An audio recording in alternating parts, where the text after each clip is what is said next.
Settle in and let your breathing slow down just a little.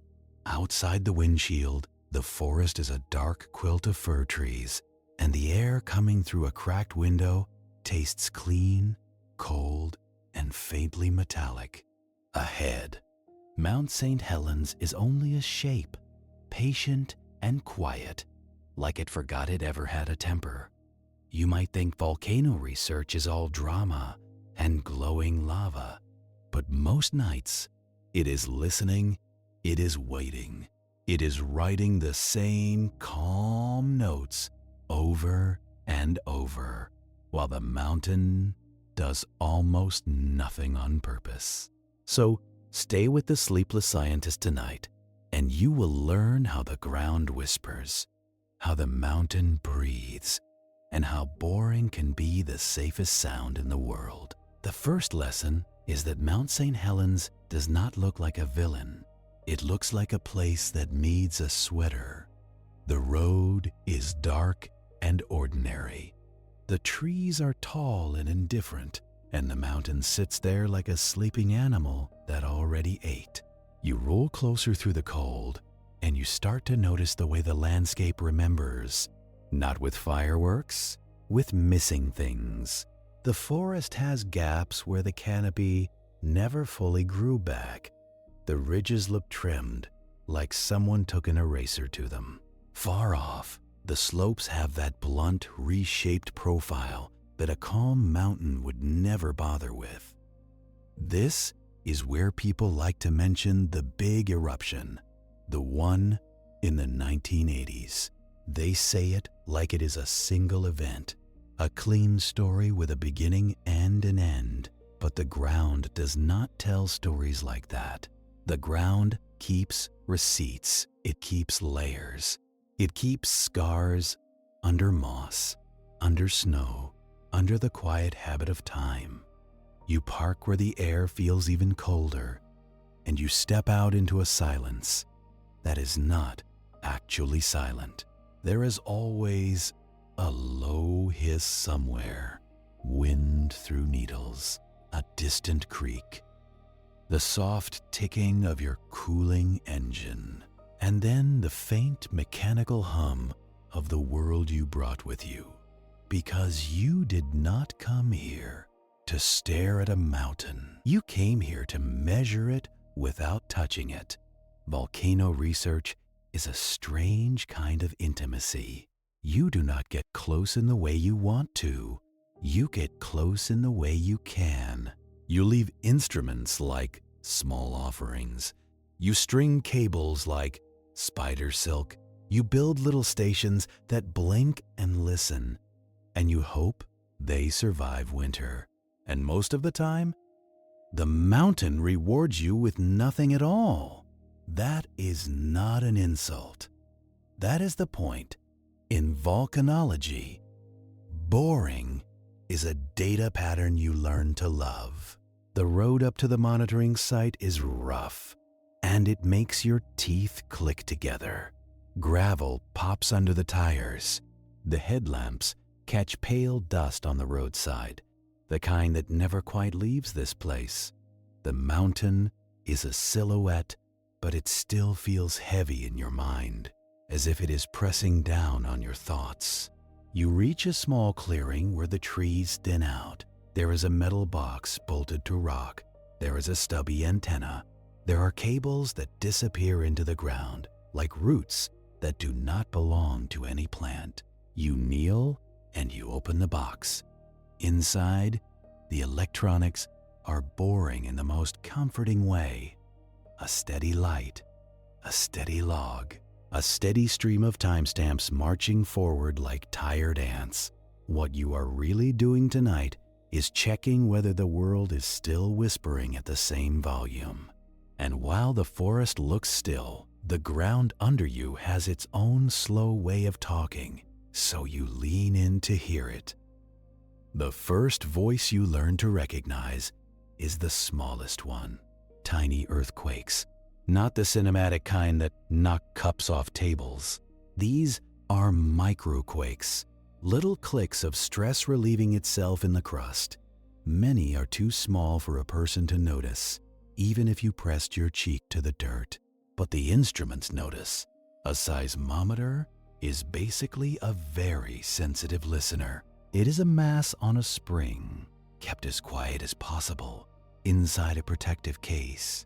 When the ground moves, even a little, the casing moves with it. The mass lags behind for a moment because inertia is stubborn. That lag becomes a signal, a wiggly line that looks like nonsense until you have stared at enough of them to see the difference between a sneeze and a storm. You stand in the cold and you imagine that wiggly line arriving in real time. A soft scribble, a gentle twitch, a tiny flurry.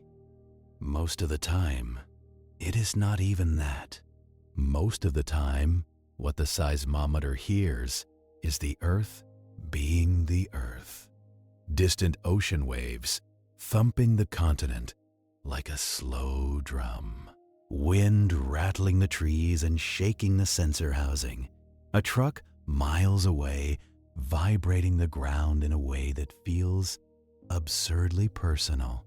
This is why volcano research is not glamorous. Half your job is learning what is not the volcano. You learn the sound of rain. You learn the sound of a helicopter. You learn the sound of a logging operation on a weekday morning.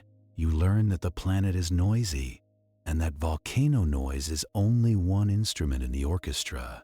Still, there are patterns you watch for. Volcanoes often practice. They do not usually go from quiet to catastrophic in one neat step. Pressure builds in the plumbing underground. Rock cracks to make room. Fluids move, and the crust responds with small, frequent earthquakes, like a house settling. Except the house is a mountain, and the settling can rearrange geography. When magma pushes upward, it can fracture rock in clusters. A swarm. That is what it is called, and it sounds almost cute, but it is not peas. It is brittle stone failing a little at a time. You check the latest data, and you see the line is mostly calm. A few small events, scattered, not marching in a tight pack, not climbing in size, not changing their depth in a way that would make you sit up straighter. This is the kind of night that pays your salary in quiet. Volcanologists put sensors in networks because one listener is easily confused. If you have a seismometer here and another one there, you can compare their signals. You can triangulate where the shaking came from. You can tell whether it was deep and under the mountain or shallow and off to the side, maybe a small landslide, maybe a deer knocking rocks loose. The deer, by the way, do not care about your research. They will walk directly past your equipment with the bored confidence of an animal that has never filed a grant proposal. Sometimes you get a signal that looks dramatic, a sharp spike, a burst, and your first thought is, here we go. Then you cross-check. You look at the other stations. Nothing. You look at the timing. It matches the moment you dropped your wrench. Congratulations, you have just discovered the scientific method. It is mostly humility, wrapped in spreadsheets. The strange comfort is that even silence is information. If the mountain has been making small quakes every day and suddenly the quakes stop, that can matter. If the quakes have been scattered and suddenly they cluster, that can matter. If the depth shifts, if the frequency changes, if the waveforms start looking less like crisp cracks and more like a low, continuous trembling, then you begin to pay attention. That low trembling has a name: volcanic tremor. It is not a single fracture. It is sustained vibration, often linked to fluids moving. Hot water, gas, magma, the underground plumbing, gurgling, grinding, and forcing its way through narrow spaces. It is the kind of sound you would rather read about than experience. But tonight, the plots are dull. The tremor levels are low. The little earthquakes are doing what they usually do, which is almost nothing worth writing home about. You write it down anyway, because the mountain does not announce its intentions in complete sentences. It whispers in trends. And trends require notes. Lots of notes. Notes that seem pointless until the day they are not. The cold seeps into your gloves.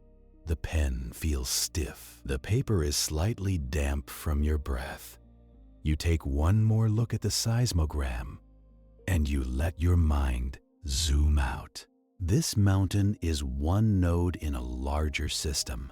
The Cascade Range is a chain of volcanoes built by a tectonic negotiation that never ends. An ocean plate slides under a continent. Rock melts. Magma forms. It rises in slow motion. A volcano is not a single monster. It is a symptom of geology doing what geology does. And even that is not as clean as people think. The subducting plate releases water as it heats up, and that water lowers the melting point of the rocks above it. You can picture it like salt on ice, but in reverse. Add the right ingredient, and solid becomes mobile. Deep underground, that mobility is potential. The mountain does not need to be angry. It only needs to be patient. You close the equipment box, and you listen with your own ears for a moment. Nothing dramatic, just the night. A faint wind. The distant, steady whisper of a creek that has been carrying silt since before you were born. But the shaking is not the only clue, because the mountain can also breathe without moving much at all. You walk a little farther, where the ground changes texture. There are patches where plants do not grow as thickly. There are spots where the soil looks crusted, pale, and slightly unnatural, like flowers spilled on dark fabric. In the dim light, you cannot see the gas itself, but you can sometimes smell its aftermath. A volcano breathes through vents, cracks, and pores in the rock. Sometimes it exhales through obvious fumaroles, where steam rises in ghostly ribbons. Sometimes it exhales through places that look like nothing at all, until you notice the air is wrong. The most familiar volcanic gas is water vapor, steam, boring, harmless looking. And that is exactly the problem. Steam can carry heat, and heat can cook things quietly. A patch of ground that looks merely wet can be hot enough to burn boots or soften the soil into a deceptive crust. Then there is sulfur dioxide. It has that sharp, choking smell that people call rotten eggs, even though rotten eggs are almost too friendly a comparison. Sulfur gases irritate eyes and lungs. They can turn the inside of your throat into sandpaper. They can react with water in the air and become acidic, the kind of acid that slowly etches metal and makes leaves look tired. There is carbon dioxide too, the heavy one. The quiet danger, carbon dioxide does not smell like anything. It does not announce itself. It pools low to the ground because it is denser than air, and it can collect in depressions, ditches, and hollows. It can sit there like an invisible puddle. If you step into the wrong hollow on the wrong day, you might feel fine at first, then lightheaded, then clumsy, then nothing. Because your body cannot tell the difference between air that is safe and air that is missing oxygen. Your brain is not a careful scientist. It is a hungry machine. So researchers sample gases with respect and with the kind of caution that looks boring from a distance. You carry a sensor that can measure concentrations, a small device that beeps gently if something is off. You might use tubes and pumps to pull air into a container so it can be analyzed later. You might take temperature readings of vents because a gradual warming can be a clue that deeper heat is rising. And again, most of the time, the data is steady, reassuring. The mountain breathing at its usual rate, like a sleeping creature that has no reason to wake. Sometimes, the gas changes first. An increase in sulfur dioxide can mean magma is getting closer to the surface, releasing more of its dissolved gases as pressure drops. Imagine opening a bottle of soda. The fizz does not appear because the liquid suddenly became excited. It appears because the pressure changed and the gas finally gets permission to escape. Magma does that too. Deep underground, gases are dissolved in it under high pressure. As magma rises, pressure decreases. Gas comes out of solution. Bubbles form. Those bubbles can build pressure, and pressure can fracture rock. It is a slow story, told in chemistry. Tonight, you do not see dramatic plumes. You see faint breath, thin and pale, drifting away and disappearing into the dark. You smell a light bite of sulfur now and then, mixed with wet stone and cold pine. The smell comes and goes, as if the mountain is turning its head in sleep. You take a reading, you write it down. You take another, you write it down too. This work can feel like tasting the mood of the mountain, gently, from a safe distance. You do not provoke it. You do not challenge it. You simply notice what it is already doing. And because people are people, you also notice the practical annoyances. Your gloves make it hard to handle small parts. Your flashlight battery seems to drain faster in the cold. A strap catches on a branch. A bit of grit finds its way into your boot. Volcano research is not a heroic montage.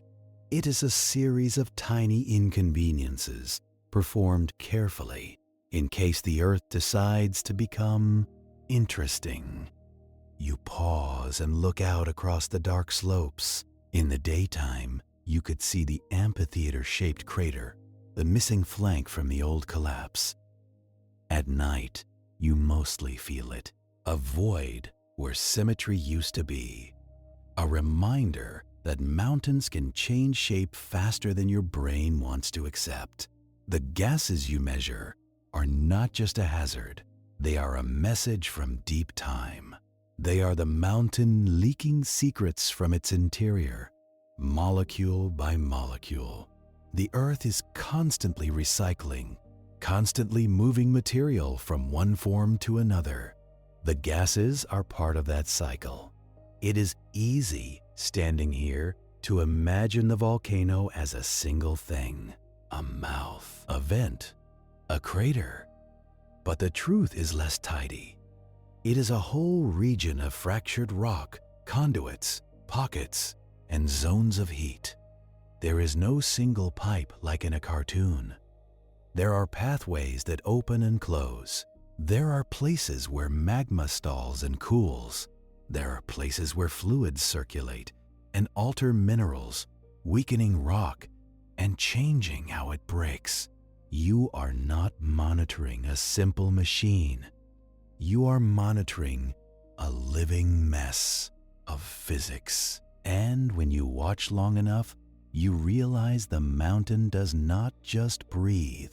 It slowly changes its posture, like something shifting in sleep.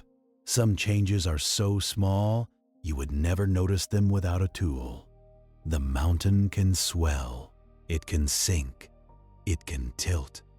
Not by meters in a day, not in a way that would make you stumble, more like the slow rise of bread in an oven, a few centimeters over months, a subtle stretch across a slope, a gentle bulge that only exists in the difference between one measurement and another. This is deformation, a word that sounds dramatic, but often isn't. Deformation can be a sign of magma moving and pressurizing. It can also be the landscape adjusting to old changes, settling after an eruption, compacting sediments, responding to groundwater levels, responding to temperature. Once again, your job is to ask, is this the volcano, or is this just Earth being Earth? You use global positioning system receivers, anchored to bedrock, to track movement. You use tilt meters that are sensitive to tiny changes in angle, like a carpenter's level that cares too much. You can use satellite radar, measuring how the surface moves by comparing repeated passes from space, a technique called interferometry that feels like wizardry until you remember it is just careful math and patient observation. The result is a map of subtle motion, a quiet breathing of the ground itself. On Mount St Helens, scientists have watched domes grow. They have watched bulges appear and relax. They have watched the landscape fracture and heal, not like skin, but like stressed rock, slowly rearranging its load. In the 2000s, the mountain extruded lava in a way that was almost methodical. It pushed out thick, sticky magma that piled up like a slow bulldozer of stone. Not a fountain, not a river, more like a stubborn plug rising. If you were expecting fireworks, you would have been disappointed. If you were expecting the slow, patient behavior of viscous rock, you would have been fascinated. That is the strange thing about volcanoes. The same system can produce wildly different styles of eruption, depending on gas content, magma composition, and how easily it can flow. Some magma is basaltic, relatively runny, more likely to pour. Some is andesitic or rhyolitic, thicker, more likely to trap gas, more likely to explode when pressure finally wins. Mount St Helens is known for that thicker, more gas-rich magma, the kind that can make ash and pressure and sudden violence when the conditions line up. But conditions do not line up every week. They line up rarely. That rarity is what makes the job so long and so repetitive. You check a station mounted on rock, a small instrument shelter with a solar panel. You brush off a dusting of needles. You look at the GPS readout. It reports tiny motions, so small they feel like gossip. A few millimeters here, a few there, within the expected range.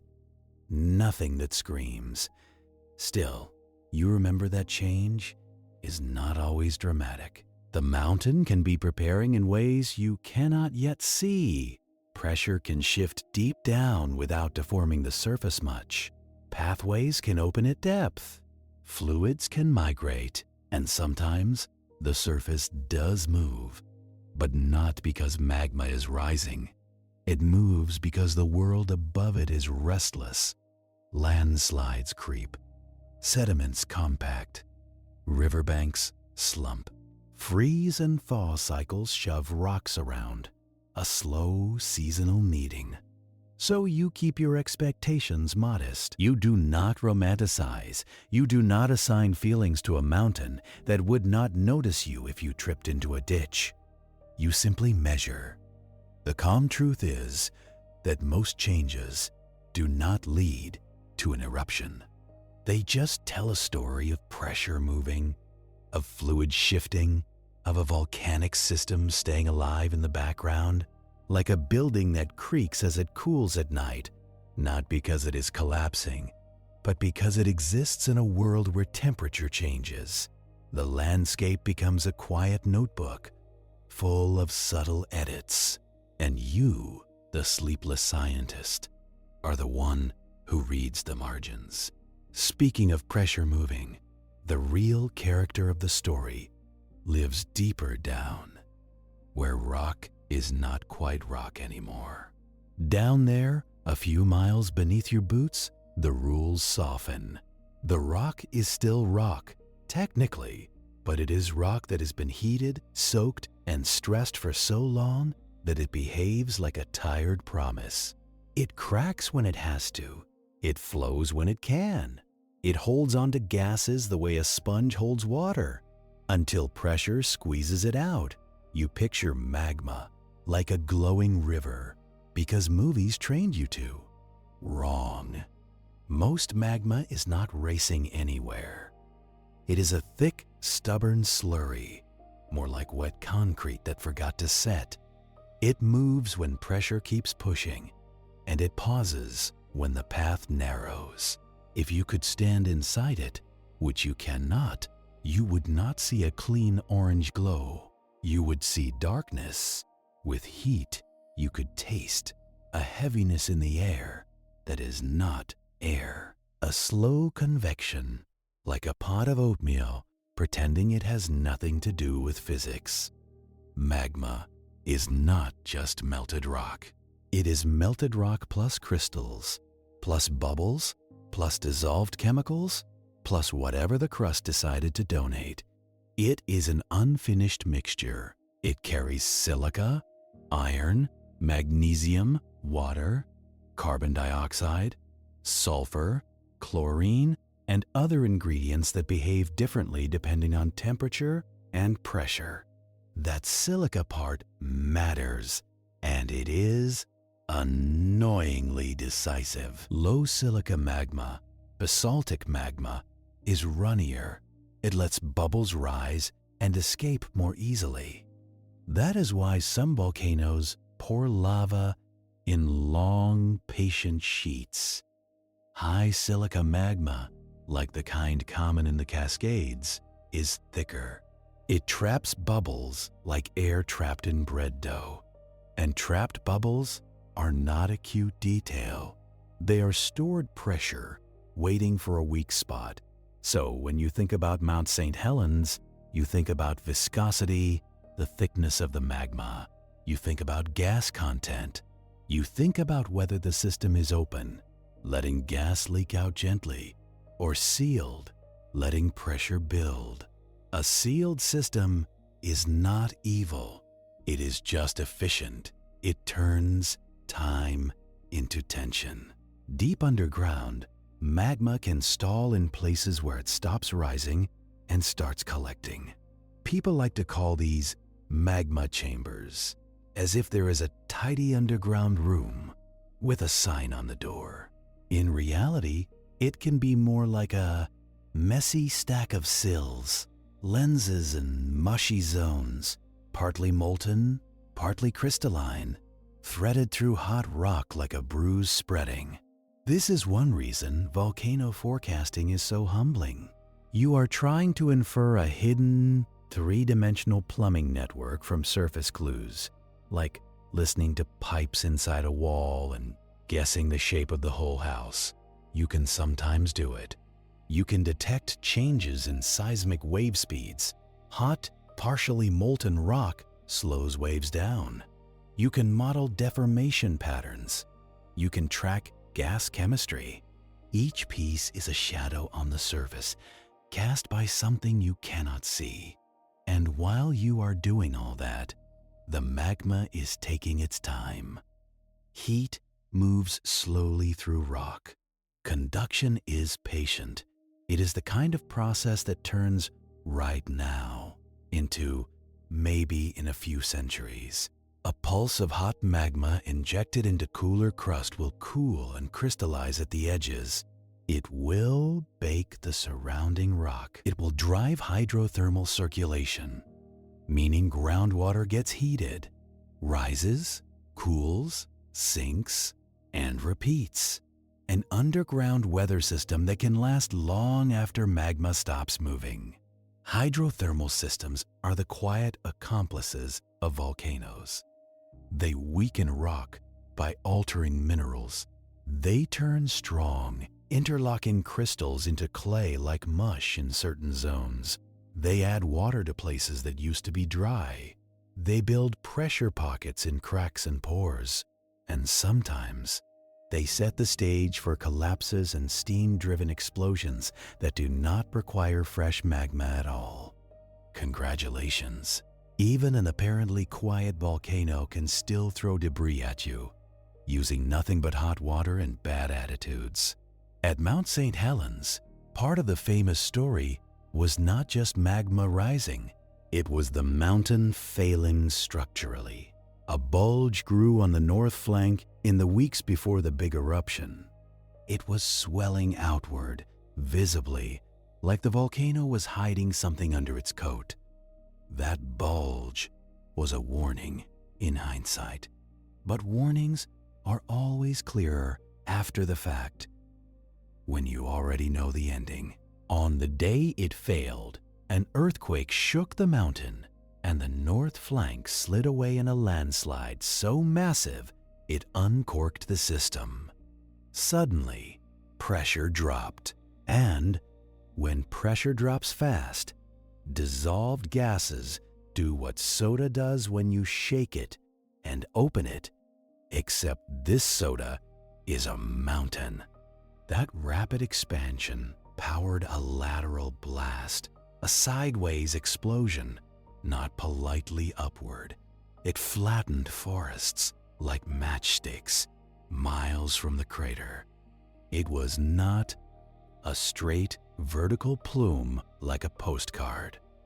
It was a broad, brutal shove of hot gas, ash, and rock.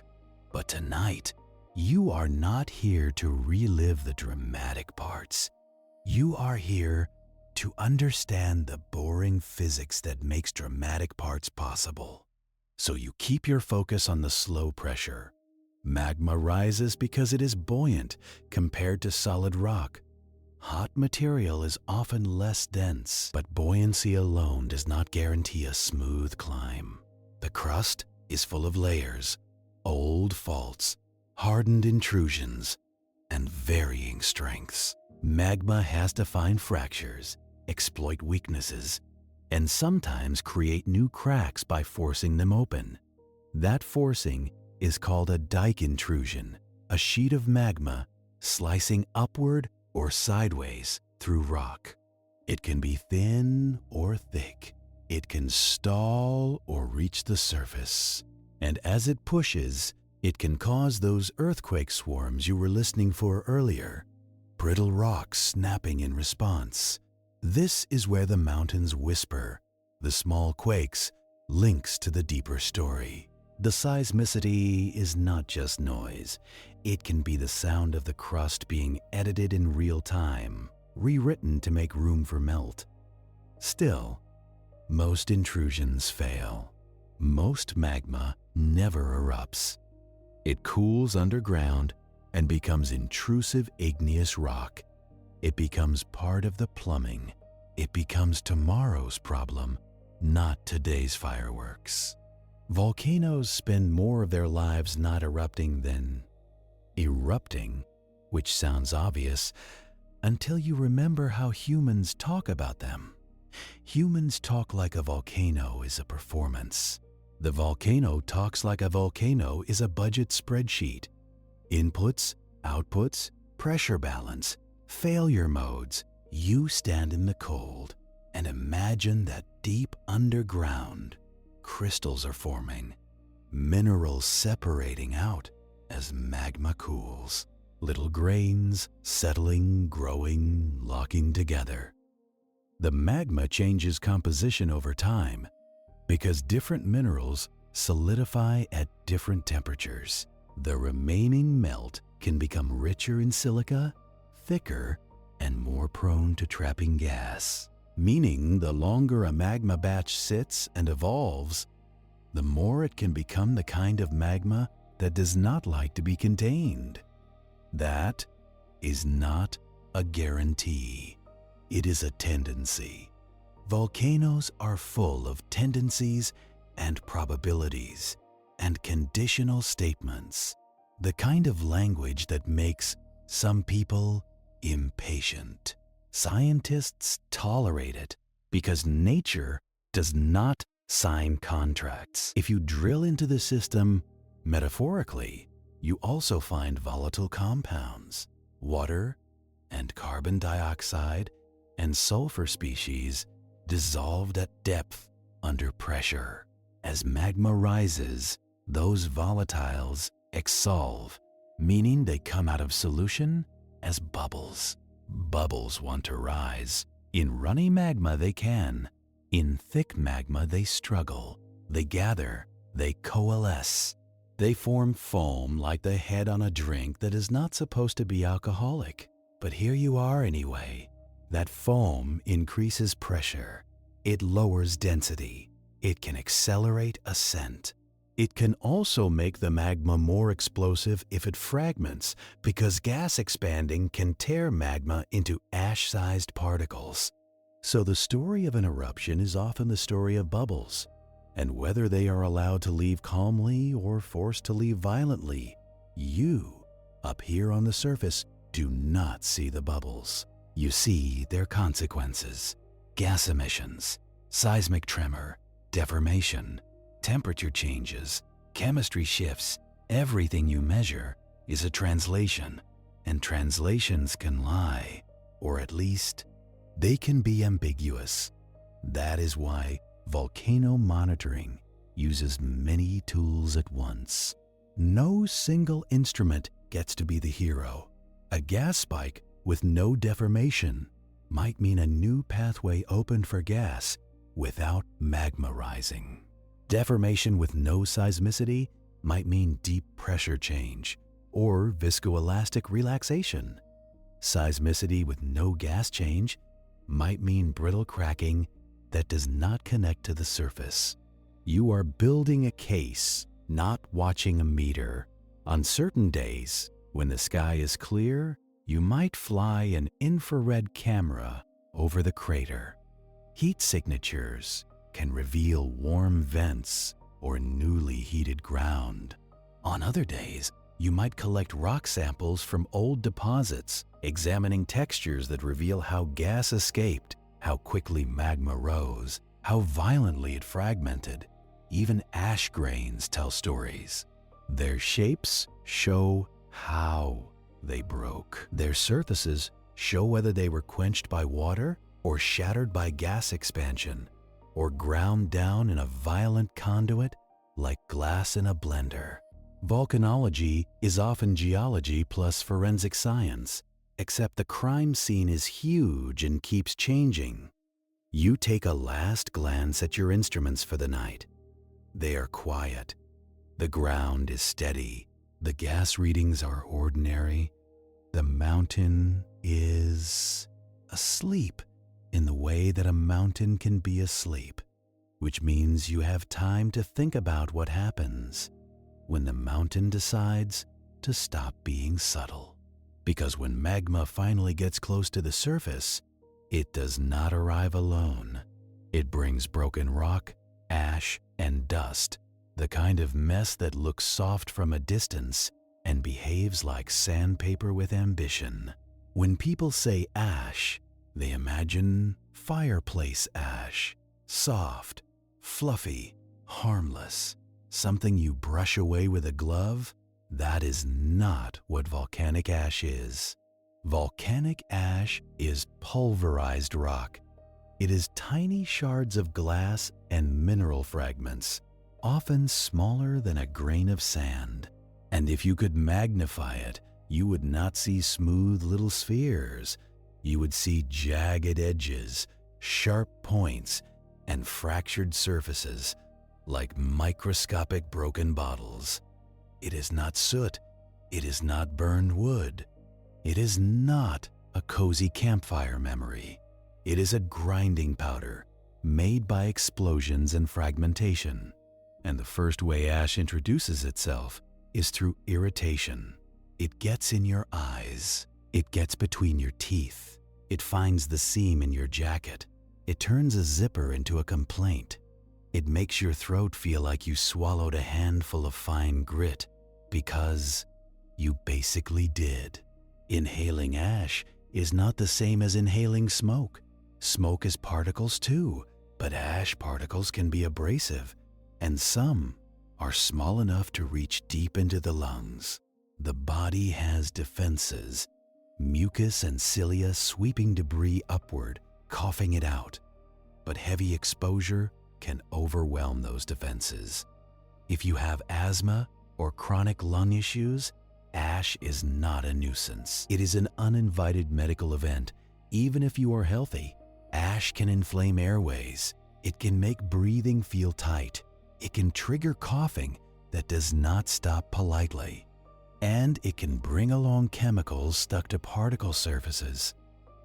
Acids formed from volcanic gases depending on the eruption and conditions. So you, the volcano researcher, learn to respect the mask, not the dramatic gas mask from movies. Often it is a respirator, fitted properly, filters rated for fine particles. It is practical. It is boring. It is the difference between doing your job tomorrow and spending tomorrow with your lungs filing a complaint. But ash does not just mess with lungs. It messes with machines, which is a special kind of cruelty because machines do not heal. Ash falls into engine intakes. It clogs filters. It contaminates lubricants. It abrades turbine blades. In jet engines, ash can melt at high temperatures inside the turbine, then re-solidify on cooler parts, choking airflow. That is why ash clouds are such a hazard to aviation. Not because ash is spooky, because ash is glass, and jet engines are basically very precise metal lungs inhaling at high speed. A plane can fly through an ash cloud that looks thin and harmless, and then, minutes later, the engines can begin to fail. That is not poetry. That is maintenance reality. On the ground, ash adds weight. If it falls thickly onto roofs, especially when wet, it can load structures beyond what they were designed for. Wet ash is heavy like cement. It sticks, it slumps, it fills gutters, it blocks drains. It turns rainfall into an unwanted architectural test. Ash also messes with water supplies. It can clog treatment systems. It can alter water chemistry. It can blanket reservoirs. And when it rains, that ash becomes slurry that moves and settles and hardens in places you did not want a new layer of fine sediment. For researchers, ash is also an information source. You set out ash collectors, simple trays or buckets placed in safe locations to measure how much fell and when. You examine the distribution to infer plume direction and eruption intensity. You analyze grain size to understand fragmentation. You look for layers in the deposit, each one a timestamp of changing eruption behavior. And while you are doing all this, the world keeps being inconvenient. Ash gets into your instruments. It coats solar panels, reducing power. It jams moving parts. It infiltrates enclosures that were supposedly sealed. It creeps into cable connections. It turns delicate sensors into paperweights. So you build redundancy, and you clean, and you design enclosures with filters and labyrinth seals, and you still lose equipment sometimes. The mountain does not care about your budget. There is also the strange way ash changes sound. In a heavy ash fall, everything gets muffled. It is like snow, but harsher. Footsteps become dull. Leaves stop rustling in the same way. The world feels padded, but the padding is abrasive. Visibility drops. Headlights reflect off suspended particles.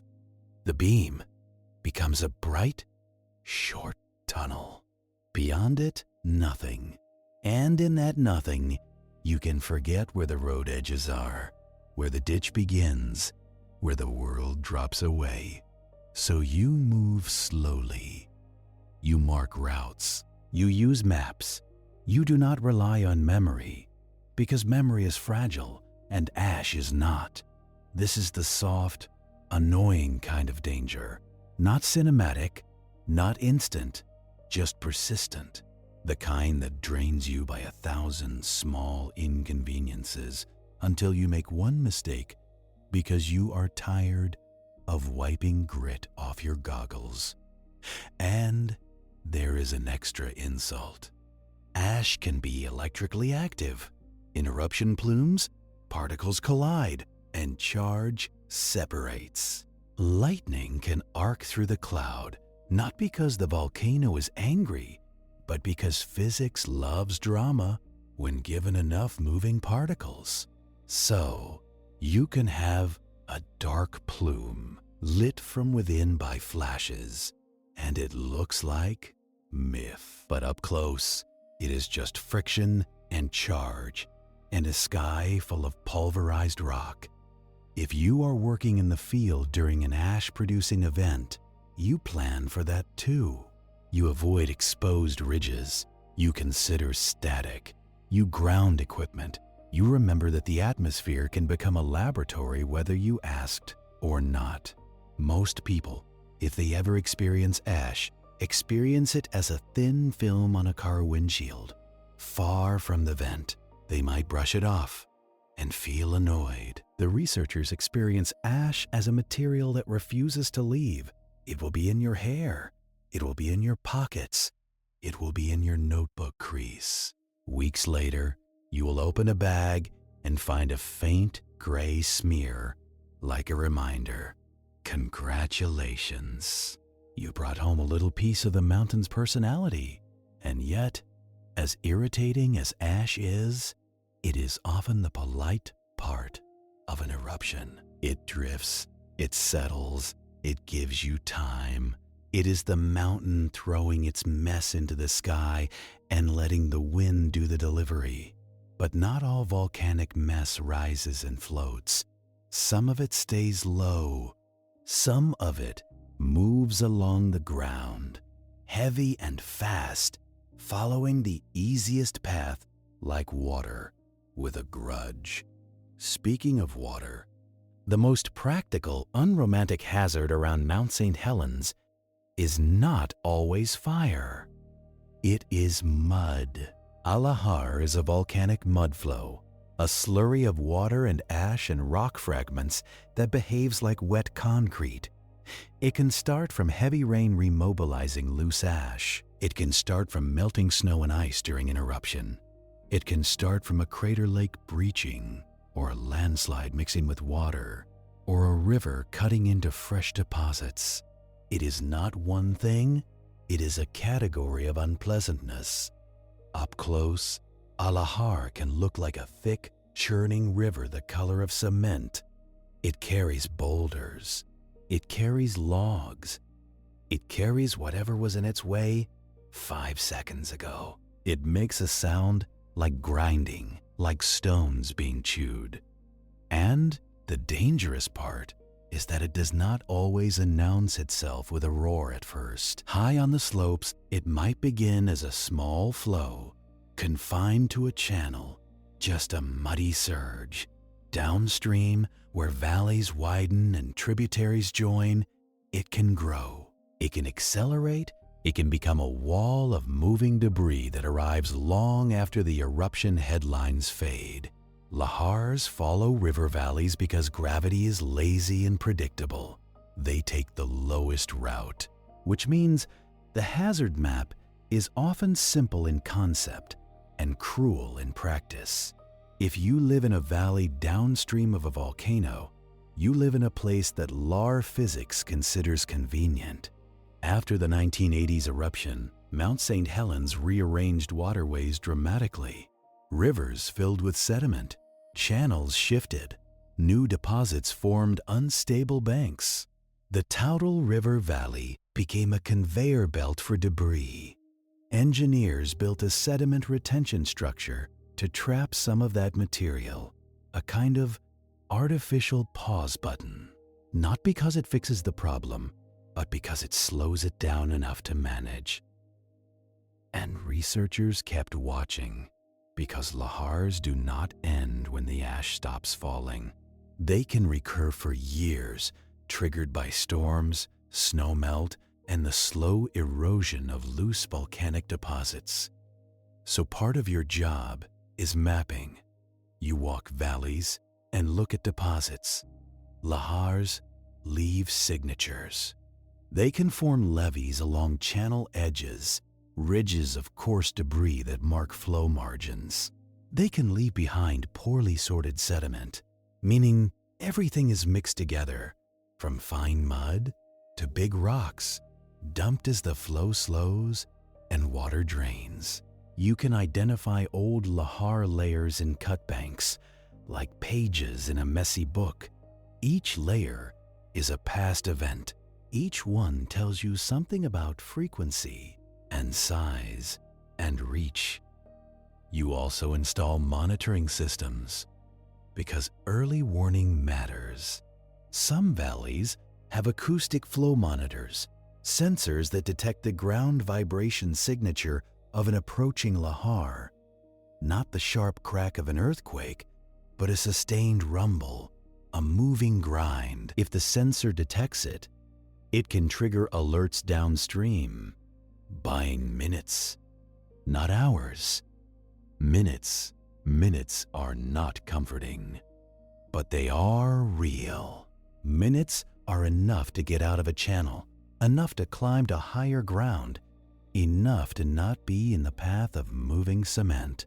Lahars are why evacuation routes around volcanoes often emphasize one simple instruction: do not follow the river. Do not drive along the valley floor hoping to outrun a flow that uses the road like a guide rail. You go up, you go sideways, you get to elevation, because elevation is the only argument gravity respects. And again, the dark humor is that this hazard can occur when the sky is blue. You can have a sunny day, birds chirping, and then a lahar triggered by a collapse or a release upstream. The volcano does not need to be erupting to send a river of mud down a valley. It just needs loose material and water and a reason. So researchers are not just watching the crater, they are watching the whole system. Slopes, rivers, deposits, snowpack, weather forecasts. Volcano science is not only about magma. It is about how magma changes the landscape and how the landscape keeps changing afterwards. Because everything is connected to gravity and water is relentless. It cuts into deposits, it remobilizes ash, it transports sediment downstream, it builds new bars, clogs channels, raises riverbeds, increases flood risk. It turns the aftermath of an eruption into a long, drawn-out rearrangement that can last decades. If you want the truth, this is the part most people do not picture. They imagine one day of drama, then quiet recovery. But for a watershed, an eruption is a new normal, a new sediment supply, a new personality. You stand near a valley edge and imagine a lahar path in the dark, not as a monster, but as a process. Water plus debris, density plus slope, momentum plus confinement. A flow does not hate you. It does not want you. It will simply include you if you are in the way. The same way a river includes a fallen branch. Congratulations, you have become a data point. So you learn to stay out of the way. And once you have watched water and ash rearrange the land, it becomes easier to understand something quieter, how life returns stubbornly into places that look ruined. Because the forest does not rebuild with speeches, it rebuilds with insects. In the blast zone after the big eruption, some areas were scoured down to bare ground. Other areas were buried in ash. Some pockets were spared. Like islands, the pattern was uneven because the eruption's forces were uneven, and that unevenness mattered because ecology loves a foothold. The first living things to come back are often the ones you do not notice at first. Bacteria in soil crusts, fungi threading through damp layers, mosses that can tolerate poor substrates, lupines that can fix nitrogen, meaning they can help add usable nutrients back into soil that has been stripped and sterilized. In some places, plants returned from seeds blown in. In other places, roots and seeds survived under ash, insulated, waiting. And in some places, life returned because life never fully left. Even in a landscape that looks like a gray desert, there can be survivors underground, in burrows, in wet spots, in protected microhabitats. The story of recovery is not a clean reset. It is patchwork. Insects arrive, drawn by pioneer plants. Beetles and flies and ants, the small engineers. They bring nutrients, they break down material. They attract birds, birds drop seeds, seeds sprout where moisture collects. Little by little, the texture of the surface changes, and then the larger animals begin to reappear, not as a triumphant return, but as a cautious negotiation. Elk move through, browsing new growth. Small mammals follow cover, predators follow prey. Because predators are just hunger with better teeth. The landscape also creates new water bodies. Ponds form behind debris dams. Streams change course. Wetlands develop. These new habitats invite amphibians, water insects, and plants that like saturated soil. So, the eruption does not just destroy, it rearranges. And rearrangement creates opportunity for some species and hardship for others, which is a polite way of saying nature does not care about your preferred before and after. Researchers studied Mount St Helens because it became a living laboratory, not in a sterile sense, in a messy, wind-blown, mud-stained sense. Ecologists tracked how different zones recovered. They compared areas that were blasted versus buried versus scorched. They watched succession, meaning the sequence of ecological communities over time, from pioneers to shrubs to young forest. And they learned, again, that the world is more complicated than the dramatic headline. One surprising detail is the role of dead wood. After the eruption, there were logs everywhere, toppled trees like scattered pickup sticks. It looked like devastation, but those logs became habitat. They held moisture. They shaded seedlings. They provided refuge for insects and small animals. They slowed erosion. They were, in a way, scaffolding for recovery. Even death, in ecology, is material. So while you might stand in the quiet and think of the eruption as an ending, the system treats it as a phase change, a new starting condition.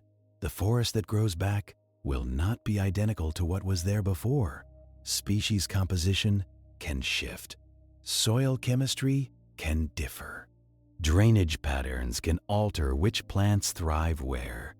Even decades later, the imprint remains. Mount St Helens is not returning to a past. It is moving into a future, using whatever ingredients are available. And there is something almost calming about that, if you let it be. Not comforting, calming, because it means recovery is not a moral victory. It is a process. It does not require hope, it requires time. As you walk back toward the monitoring area, you notice how the air smells different in different patches. Pine here, damp ash there, a faint mineral tang where water seeps through altered rock, and you realize something else that is steady. Humans adapt too, in their own strange way. They build homes with mountain views. They take pictures, they sell postcards, they argue about property lines and school schedules and grocery lists, while living near a system that can rewrite the map. And while the forest grows quietly, the humans nearby keep doing what humans do best, building lives close to risks they would rather not think about.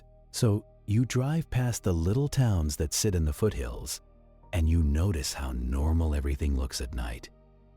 Porch lights, a late car at a stop sign, a dog that barks at nothing because it is practicing for a career in misinformation.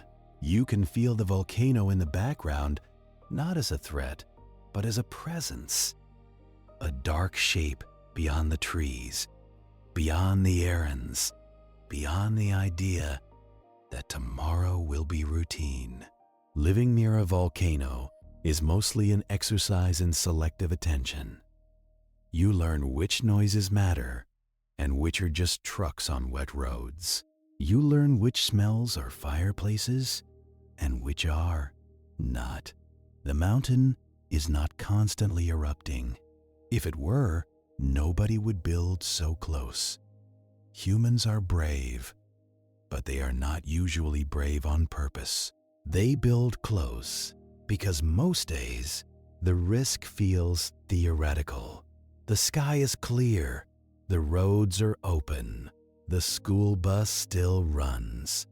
The grocery store still has milk, and the milk expires on a schedule that does not mention ashfall. But preparedness is what you do when you accept that nature does not care about schedules.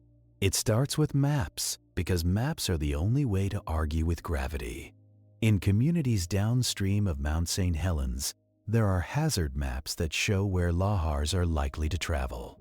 They trace valleys like the lines on a palm. The lines are not predictions of doom. They are predictions of convenience. Water and mud will follow low ground. Debris will take the easiest route. The map is simply admitting that physics does not improvise. If you live in one of those zones, the practical advice is quietly unromantic. Know where higher ground is.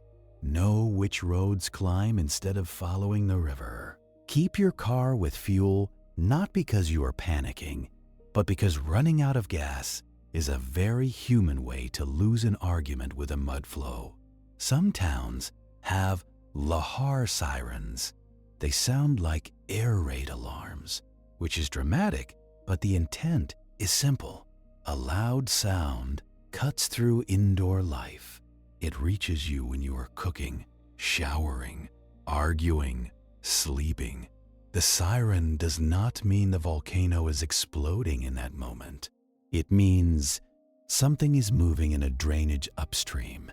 It means you have minutes, not because anyone enjoys that, but because minutes are what the valley can offer. The detection systems that feed those sirens are not mystical. They are sensors placed along channels, listening for a specific kind of vibration. Lahars make a rumble that lasts, a grinding signature as rocks collide and roll. It is different from an earthquake and different from a truck. Researchers tune these systems carefully because false alarms are their own hazard. If you cry wolf too many times, people stop listening. The wolf does not care, but your community does. This is why volcanologists learn a second job. whether they like it or not. Communication. You can be perfect with instruments and models and still fail if you cannot translate risk into plain language. The challenge is that volcanoes do not speak in yes or no. They speak in probability. They speak in trends and ranges and uncertainty. Humans, unfortunately, prefer certainty. They want you to say, "Will it erupt on Tuesday?" They want you to say, "Should I cancel my wedding?" They want you to say, "Is my house safe?" You look at your charts and you want to say, "The volcano is doing what it often does, which is complex nothing." But that sentence does not fit on a news banner. So official alert systems use levels: normal, advisory, watch, warning. Simple words for complicated conditions. They are not perfect, but they give communities a shared vocabulary. Normal means background activity, nothing unusual. Advisory means something has changed, not necessarily dangerous yet, but worth paying attention to. Watch means eruption is possible, conditions are elevated. Warning means eruption is imminent or happening. Each term is a compromise between science and human psychology, a way to say, "Here is what we know," without pretending we know everything.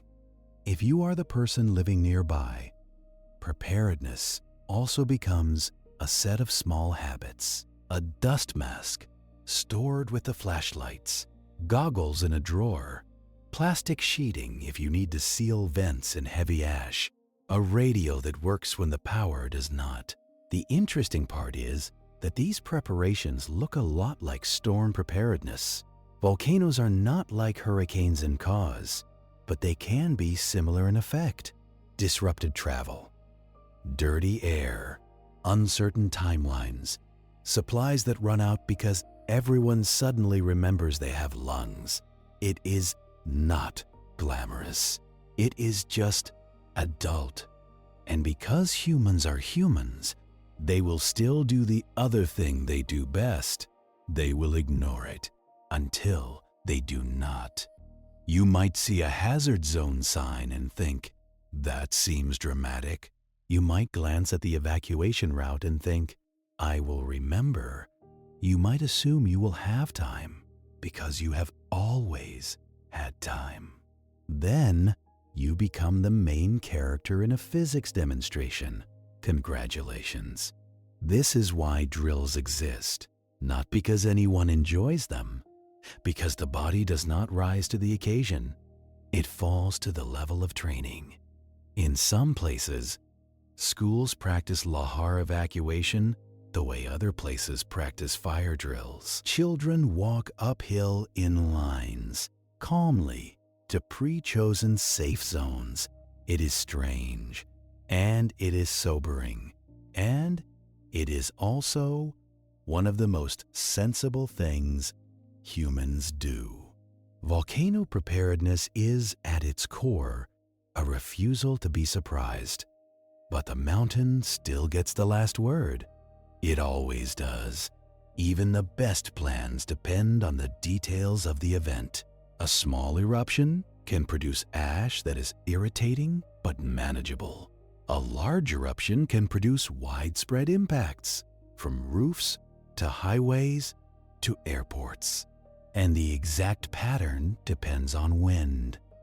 Wind is the petty bureaucrat of disasters.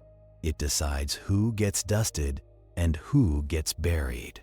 It decides which town spends a week sweeping and which town spends a week explaining to outsiders that no, the mountain is not erupting right now. It is just lingering. The wind also decides what happens to gases. Sulfur dioxide can drift and form VOG, volcanic smog, a haze that irritates eyes and lungs. In the Cascades, gases are often less of a daily issue than in places like Hawaii, but the chemistry still matters during unrest. gas can also influence ash because acids can coat particles. That coating can make ash more corrosive, more unfriendly to metal, more irritating to tissue. So when people ask what it is like to live near a volcano, the honest answer is that it is like living near any low-frequency hazard. It is mostly nothing, with occasional reminders that the nothing is not a promise. It is similar to living near a floodplain, or a fault, or a coast that sometimes forgets it is a coast. You get used to the background risk, and you build a life anyway. And from a distance, that seems irrational. From inside the life, it feels normal. Jobs are there, family is there. The volcano is quiet most of the time. Normal is a powerful drug. Still, the science community keeps watching because watching is cheaper than rebuilding. Monitoring stations, satellite data, field campaigns, hazard models, the whole patient apparatus of paying attention. Hazard models, by the way, are not crystal balls. They are scenario engines.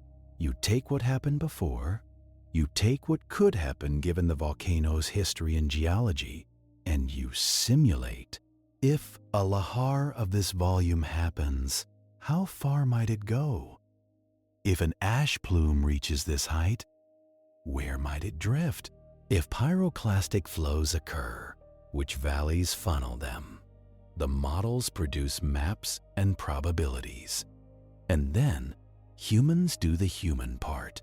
They decide what level of risk is acceptable.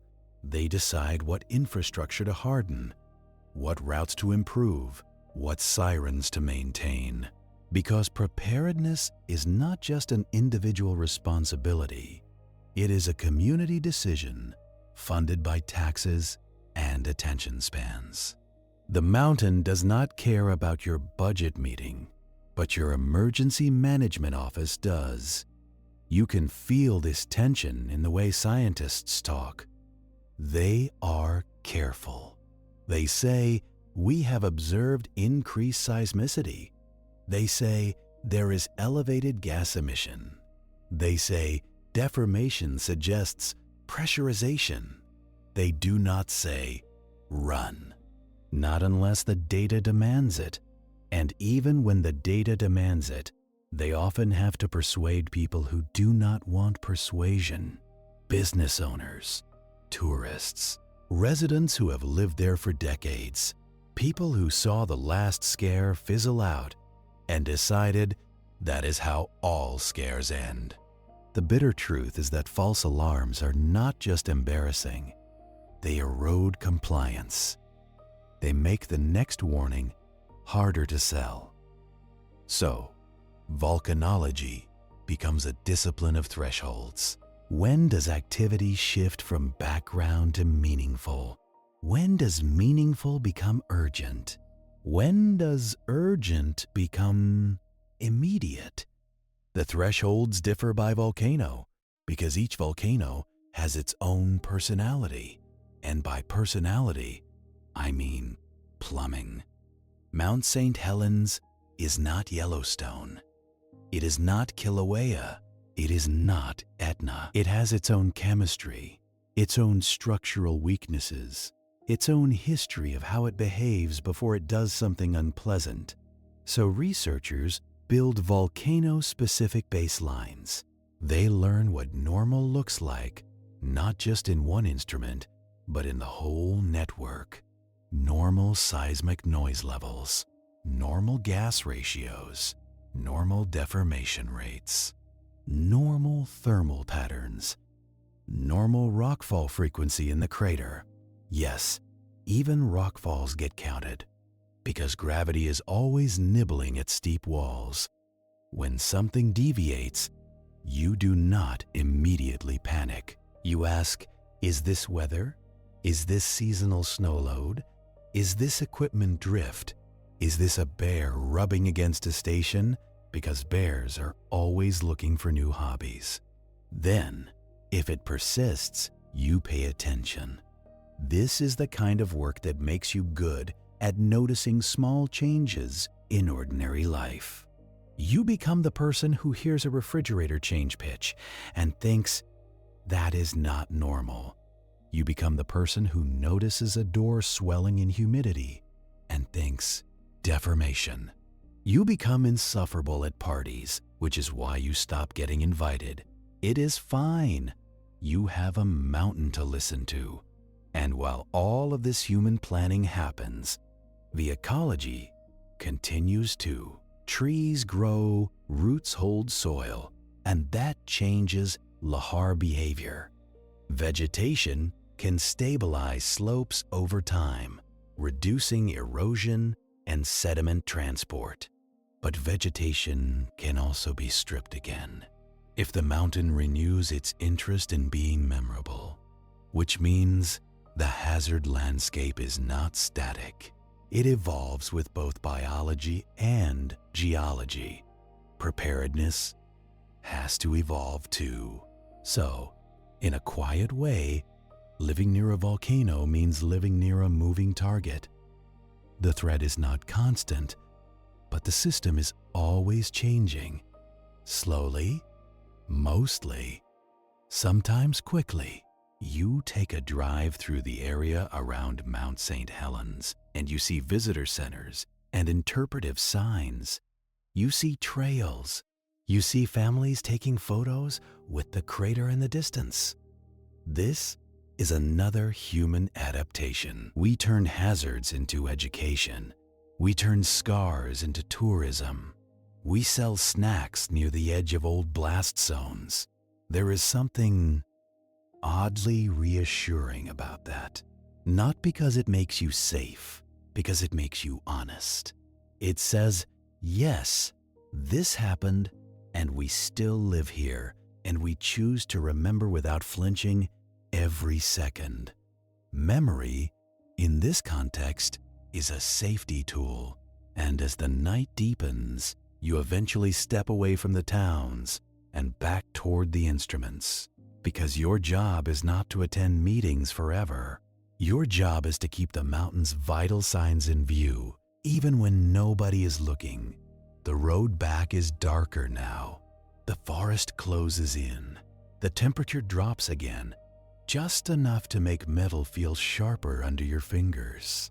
You return to the monitoring site, and the equipment is still doing its slow, loyal work. The antenna points upward, like a single finger held to the sky. Not as a gesture, but as a conduit. There is a quiet hum inside the box, a faint electronic warmth against the cold. The data logger continues to collect time, one sample at a time. This is what the job often is. Long stretches of nothing. Not empty nothing, but stable nothing. The kind that lets you build confidence in your baselines. You can think of it like watching a sleeping patient in a hospital.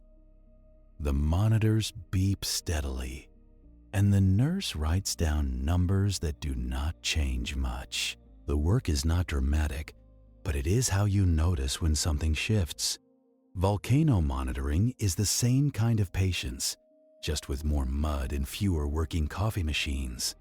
You check battery voltages, solar panel output, memory capacity, sensor health. You make sure the cables are not frayed, because a cable is always one curious animal away from becoming a mystery. You also make sure the station clock is correct.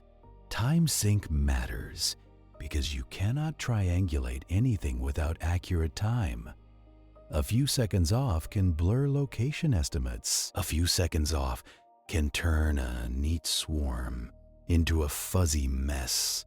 Time is the invisible backbone of monitoring. Every quake arrival time, every gas sample timestamp, every GPS position update. Without time, you are just collecting noise. You look at the most recent seismic traces again, and you see the familiar background. Ocean microseisms, that steady low-frequency hum, produced by waves interacting across the Pacific. It is strange and comforting that a storm far offshore can shake your instruments here. The whole planet is coupled. Nothing is truly local. You might also see the occasional tiny event, a little crisp arrival, a P wave and an S wave, the seismic alphabet. P waves first, compressional, faster. S wave second, shear, slower. Their spacing tells you distance. Their shapes tell you something about the source. When you have enough stations, you can locate the hypocenter, the point underground where the rupture began. Hypocenter is the underground origin. Epicenter is the point above it on the surface. These words sound dramatic, but in daily use, they become as plain as street names. You say shallow event, 3 kilometers deep. You say cluster to the northwest flank. You say low frequency event, maybe fluid movement. Low frequency earthquakes are a special kind of hint. Unlike brittle fracture quakes, which are sharp and high frequency, low frequency events, can indicate resonance in fluid-filled cracks or slow slip or magma movement. They do not guarantee eruption. Nothing guarantees eruption, but they change your posture mentally. They make you sit a little straighter even if you do not show it. Sometimes you see a hybrid event, part sharp, part low frequency, like a crack followed by a wobble, a brittle failure that then excites fluid movement, the mountain clearing its throat. And sometimes you see tremor, that continuous vibration. It can look like the seismogram has grown fur. The line thickens, the noise floor rises. It can last minutes, hours, days. Tremor can be caused by magma, but it can also be caused by hydrothermal fluids. Hot water moving through cracks, flashing to steam, collapsing bubbles, making the underground plumbing chatter. Hydrothermal systems are notorious for being ambiguous. They can produce signals that look like unrest. They can also interact with magma in ways that matter. Hydrothermal alteration can weaken rock. Weak rock collapses more easily. Collapses can open pathways. Pathways can change gas emission. Gas emission can change pressure. It is all connected, and none of it is obligated to be neat. You sit in your vehicle for a moment, heater low, listening to the wind push lightly against the doors. You think about the long watch as a type of agreement.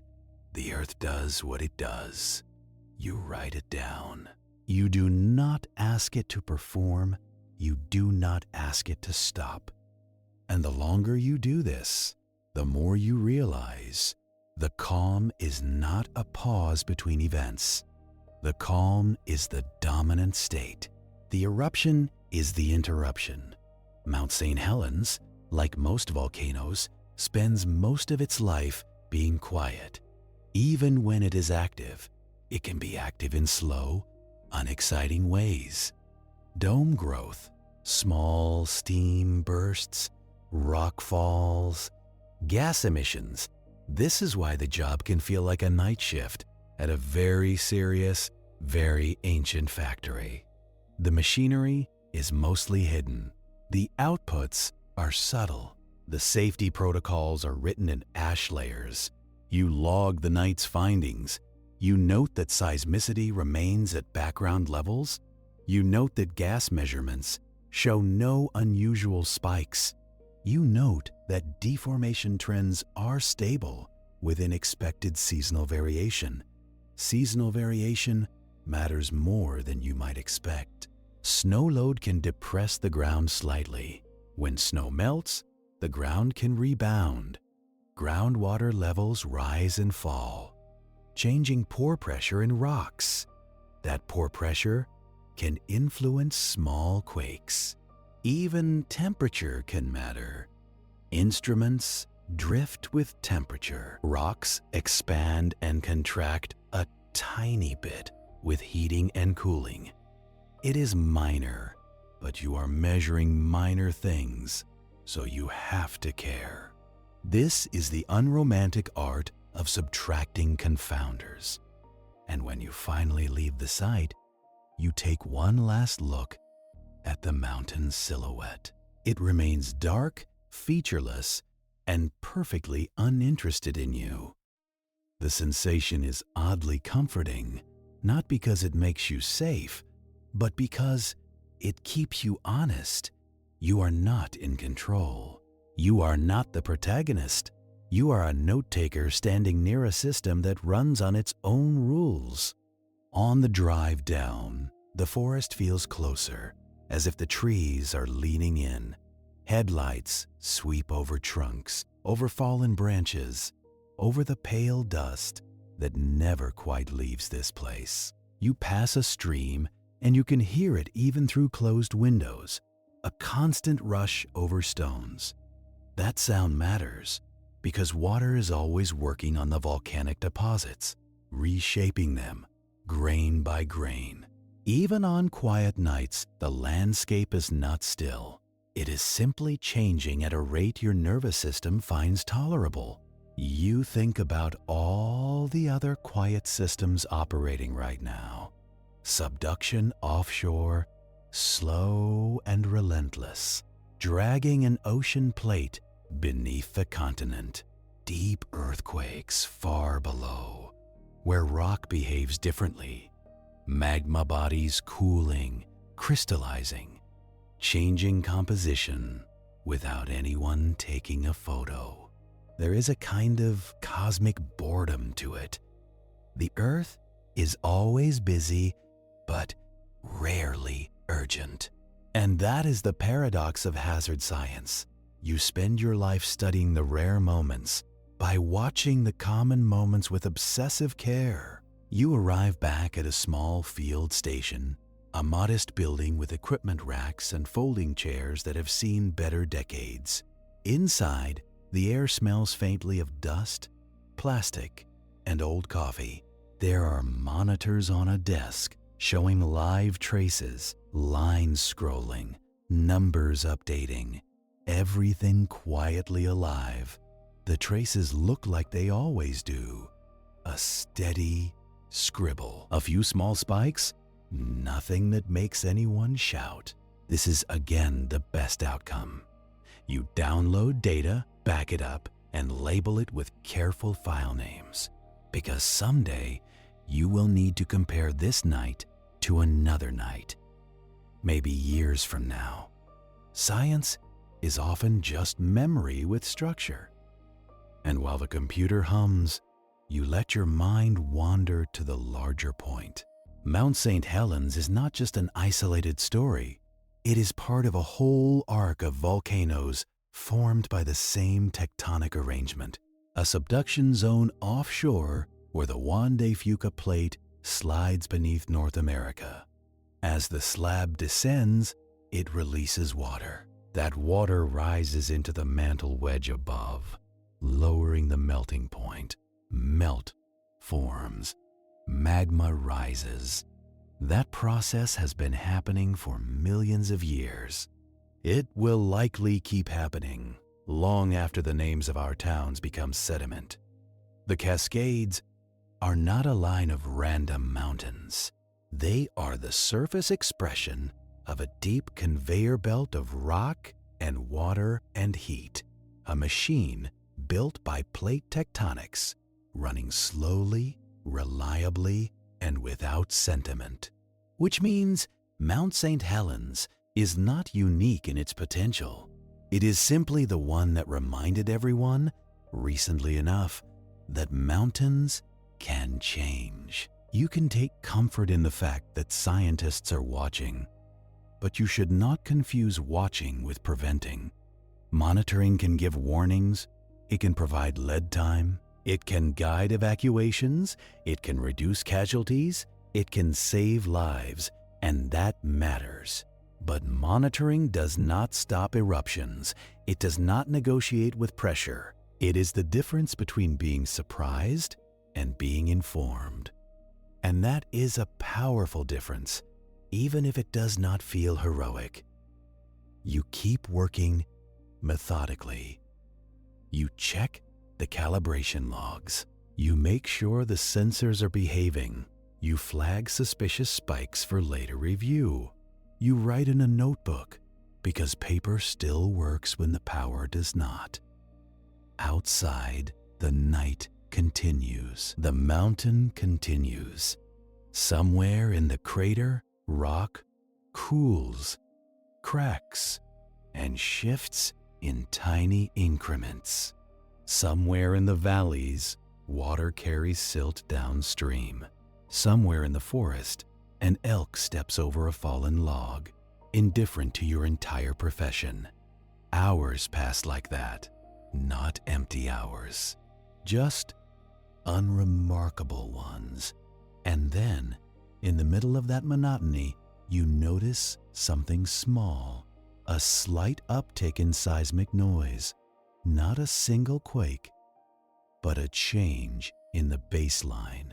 The line thickens. It is subtle, the kind of change that could be weather, or distant surf, or a storm system pushing winds into the trees. You cross-check.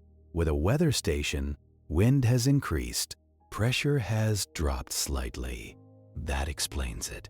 Congratulations, the volcano did not wake up. The atmosphere just decided to be annoying. This is what most alerts are, in the end.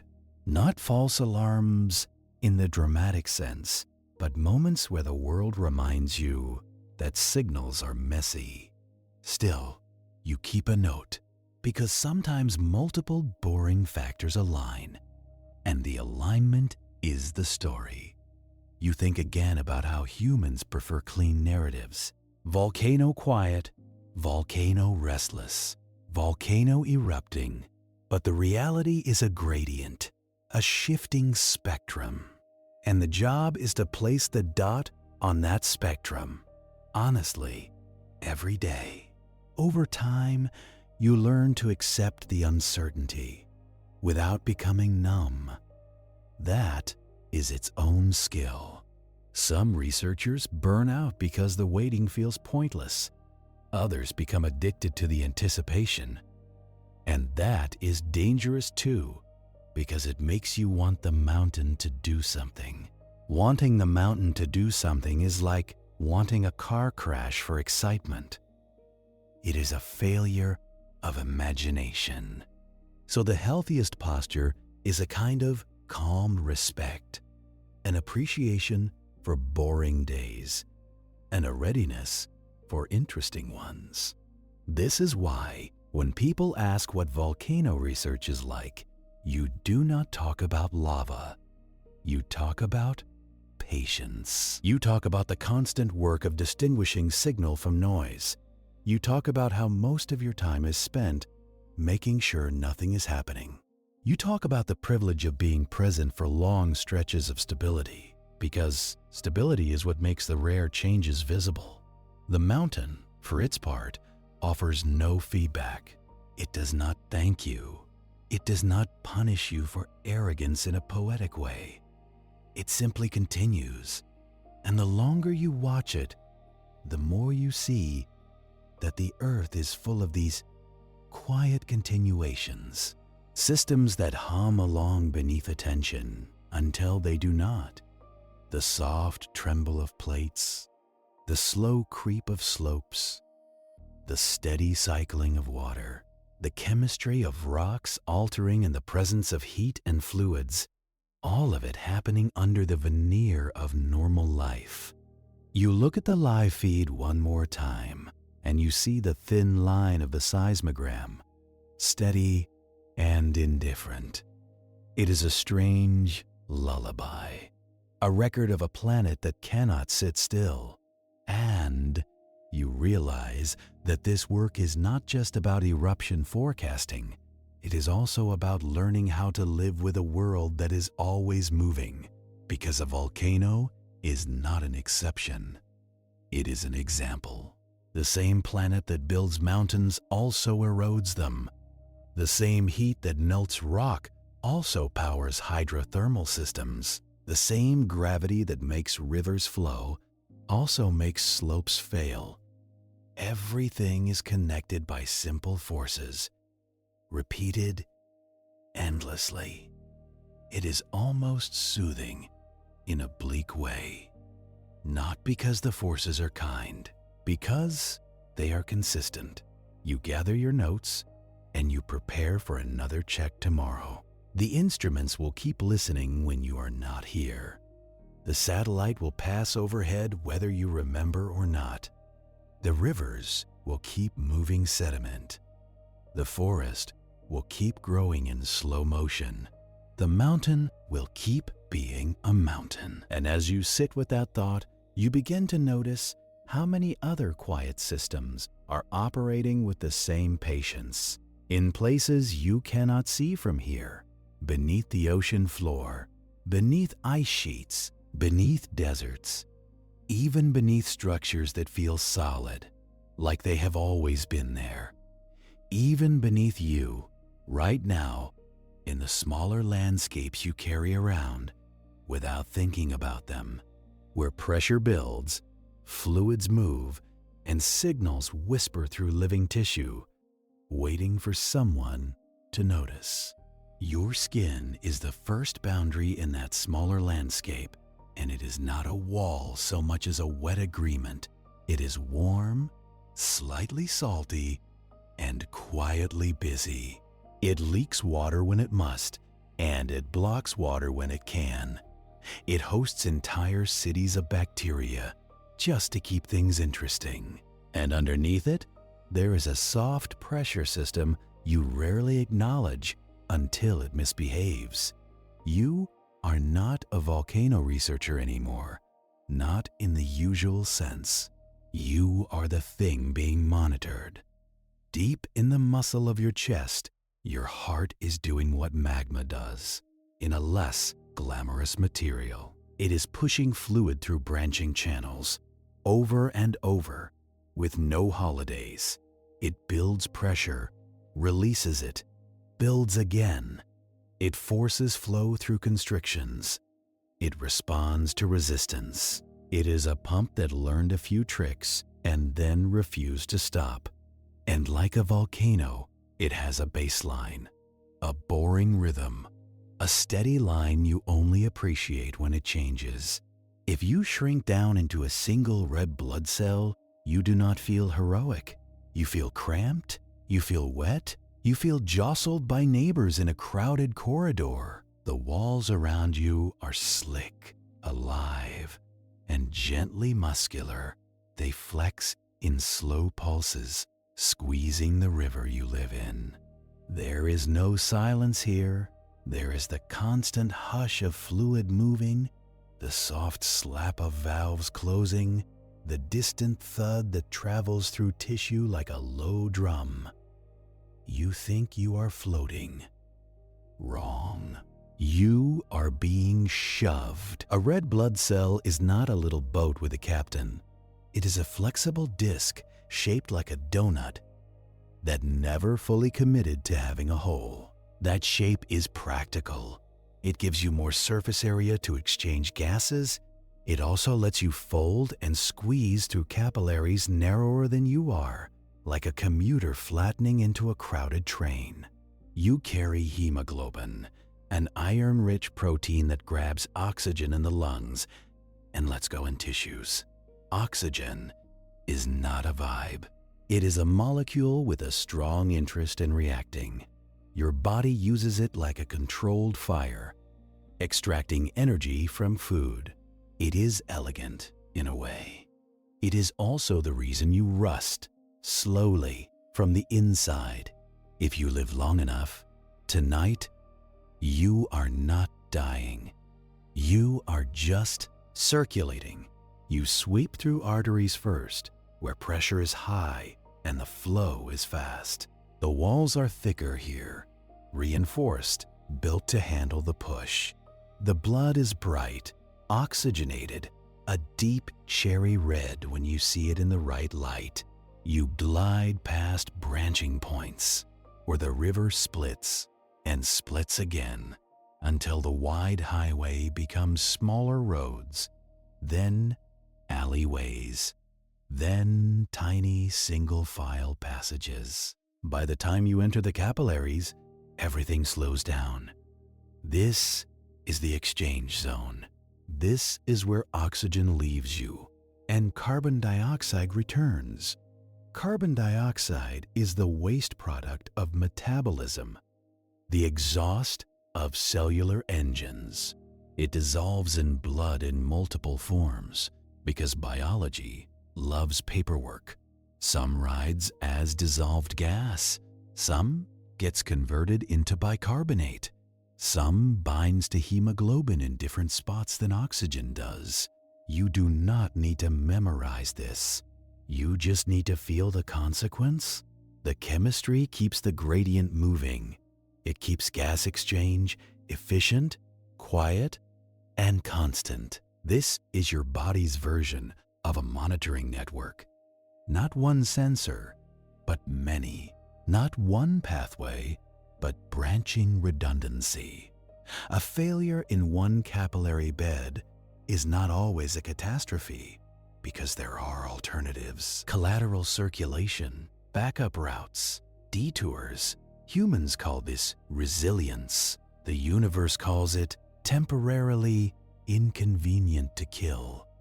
You slide along a vessel wall and feel a faint vibration. It is not seismic tremor. It is endothelial cells, the lining of the vessel, releasing signals. These cells are not passive wallpaper. They sense shear stress, the friction of blood flow. They respond by releasing nitric oxide, a molecule that tells smooth muscle to relax, widening the vessel. That means more flow. That means less pressure. That means less strain on the system. It is chemical governance. It is quiet, and it mostly works. But chemistry can be moody. If you are stressed, your nervous system releases adrenaline and other catecholamines. That tightens vessels in some areas and opens them in others. It redirects blood toward muscle, away from digestion, because your body assumes you are about to fight a bear. The bear is usually an email. Your body does not care. It is ancient software. So the river you ride changes with context. It changes with temperature, with hydration, with hormones, with posture. The baseline is never perfectly flat. It is a living scribble. And then, somewhere ahead, the corridor narrows in a way it should not. You feel it before you see it, because flow is a rumor that travels backward. Pressure builds upstream. The crowd thickens. Red blood cells bump and rotate and stack in little columns, a formation called rouleau, when they line up like coins. It happens more when plasma proteins are high, and it changes the blood's behavior. Blood is not a simple fluid. It is a suspension. It has cells, proteins, platelets. It changes viscosity with flow rate. This is why your body is not a clean machine. It is a messy one that learned to run anyway. The narrowing is plaque, atherosclerosis.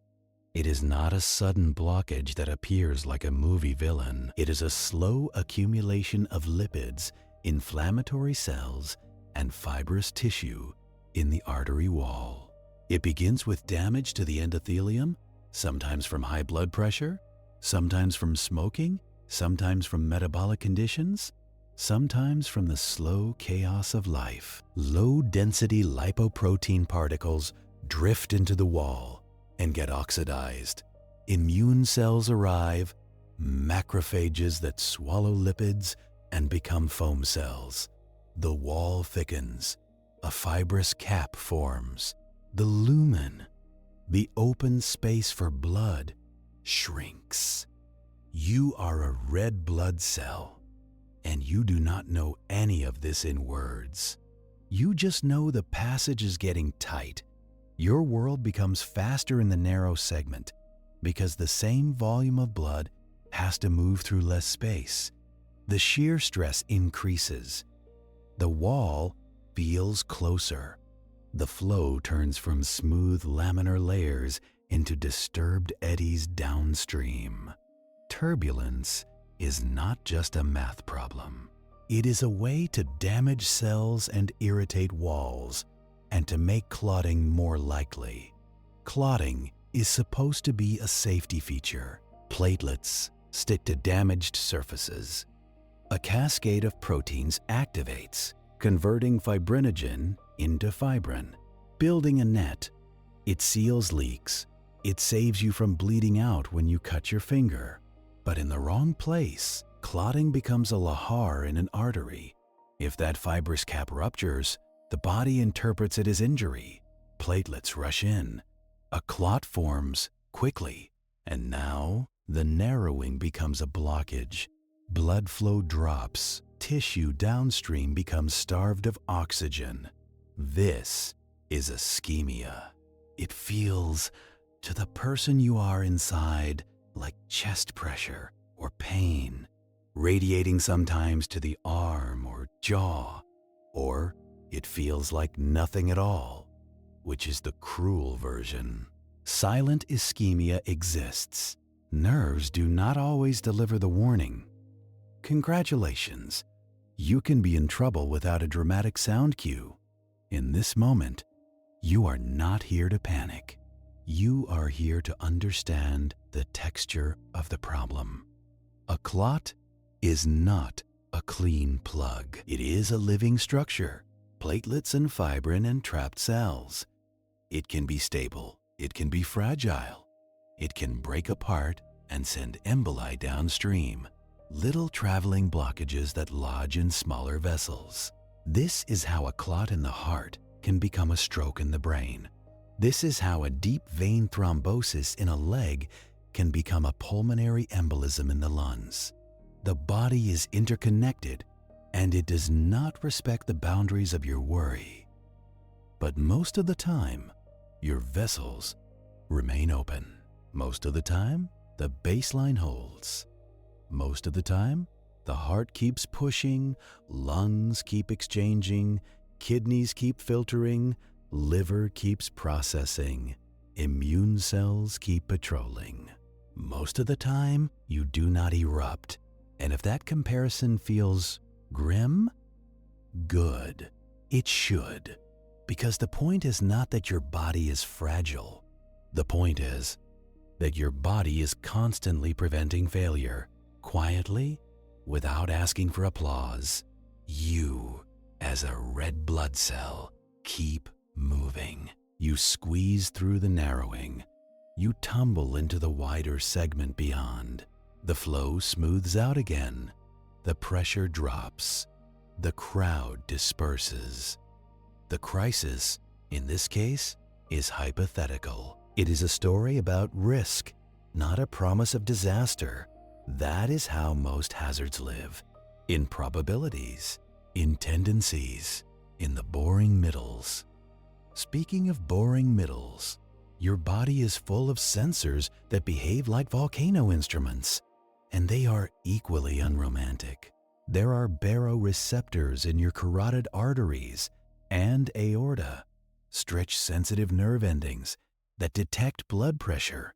When pressure rises, they fire more. The brainstem responds by reducing heart rate and dilating vessels.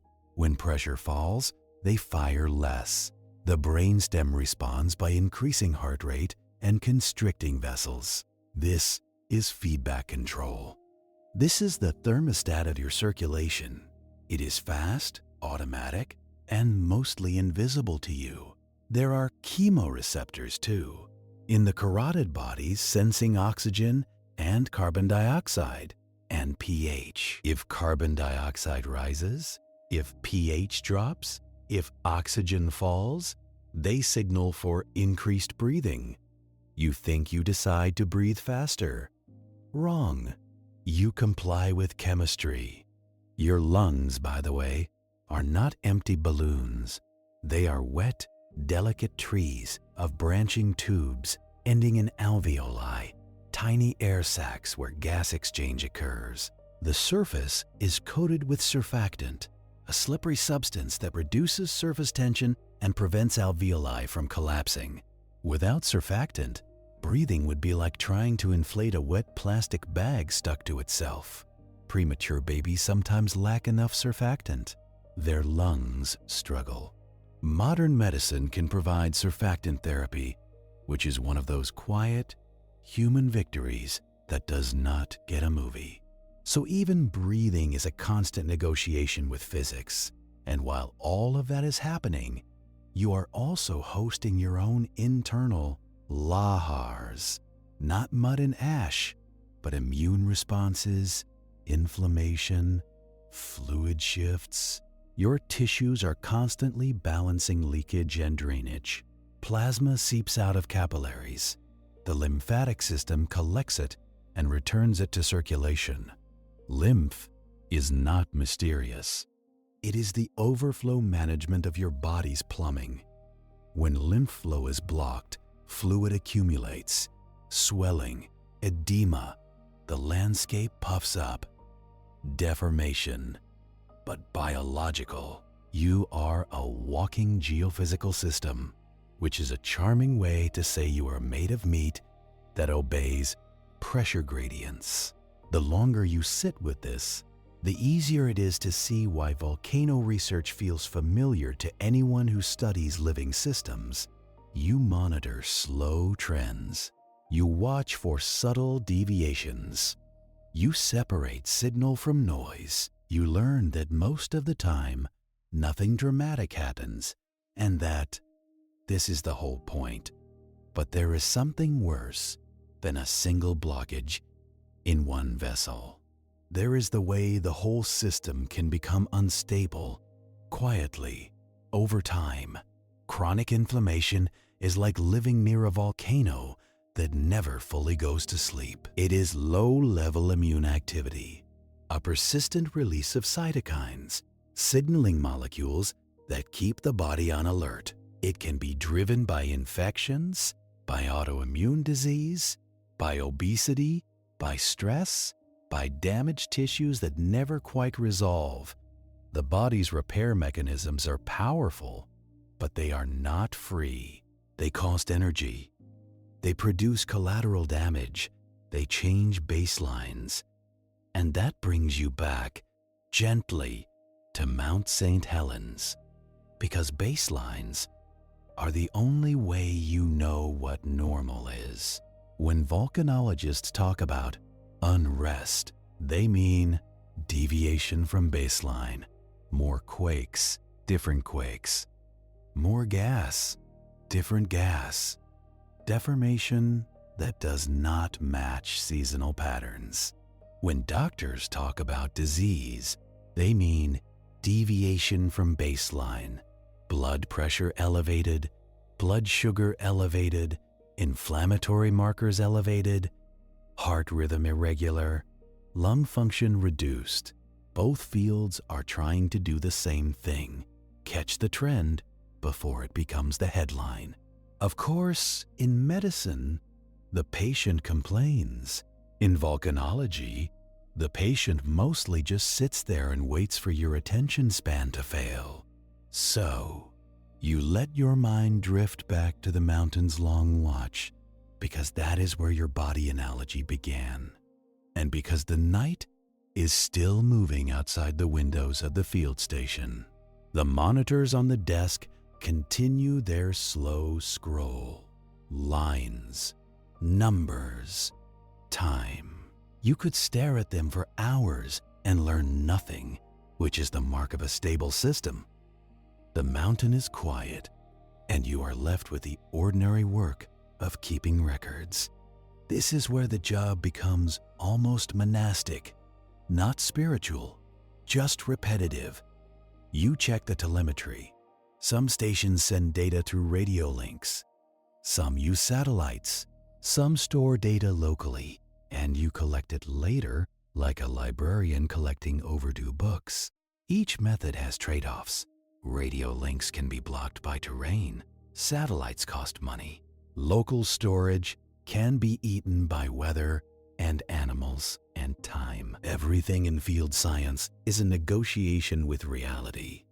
A seismometer must be coupled to the ground properly, insulated from temperature swings, protected from moisture. If water gets in, the sensor drifts. If temperature fluctuates, the electronics drift. If a tree falls nearby, the ground coupling changes. If a curious rodent chews a cable, you lose a station. None of these failures are glamorous. All of them happen. So you build networks with redundancy. You accept gaps. You annotate. You learn to interpret data with missing chapters. Even the data you do have is not always clean. Seismic signals overlap. A distant earthquake can mask local events. Wind noise can mimic tremor. A storm can shake trees and transmit movement into the ground. This is why you do not trust one station. You look for coherence across multiple sensors. You look for patterns that persist, that migrate, that correlate with other measurements. Correlation is not causation. Yes, you have heard it before, and it remains true. But in hazard science, correlation is often the only hint you get. Speaking of hints, there is a particular kind of earthquake that volcanologists love to argue about in the quiet hours. Long period events, low-frequency quakes that suggest fluids, not brittle cracking. If brittle rock breaking is like snapping a dry stick, long period events are like shaking a partly filled bottle. Resonance, oscillation, pressure waves moving through fluid-filled cavities. They can be associated with magma moving. They can also be associated with hydrothermal fluids. They can indicate pressurization and depressurization cycles, like a valve opening and closing. On some volcanoes, long-period events increase before eruptions. On others, they do not. On some, they appear during quiet periods too, like background plumbing noise. So you do what scientists always do when nature refuses to be consistent. You gather more data. You add instruments. Infrasound sensors can detect low-frequency sound waves in the air, below human hearing. Explosions, gas bursts, even rock falls can produce infrasound. It is useful because it can confirm surface activity even when visibility is poor. Cameras watch the crater. Thermal cameras detect heat. Gas spectrometers measure sulfur dioxide remotely by analyzing sunlight passing through a plume. Some instruments use lasers to detect specific gases. LiDAR can measure ash and aerosol distributions in the air. The volcano becomes a patient in an intensive care unit, watched by machines that interpret its vital signs. And the strange part is, even with all this, you still do not get certainty. You get improved odds, because the interior is hidden, and the pathways change, and the system has memory, but not predictability in the way humans want. It is deterministic in physics, but chaotic in practice, because you do not know the initial conditions well enough. You do not know every crack and pocket and patch of altered clay. The mountain is a sealed book with torn pages. So the long watch continues, night after night, season after season. In winter, snow loads the ground. It muffles sound. It insulates vents. It changes runoff patterns. It can hide fumaroles under white blankets, letting heat build up beneath. When snow melts suddenly, water can rush into hot zones, flash to steam, and create small explosions. Not a magma eruption, a phreatic eruption.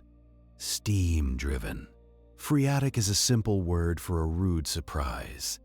Steam explosions can throw rocks without new magma. They can happen with little warning. They are why you do not casually stand near a vent because it looks quiet. Quiet vents are sometimes just capped vents. In summer, the ground dries. Dust rises from roads. Instruments overheat.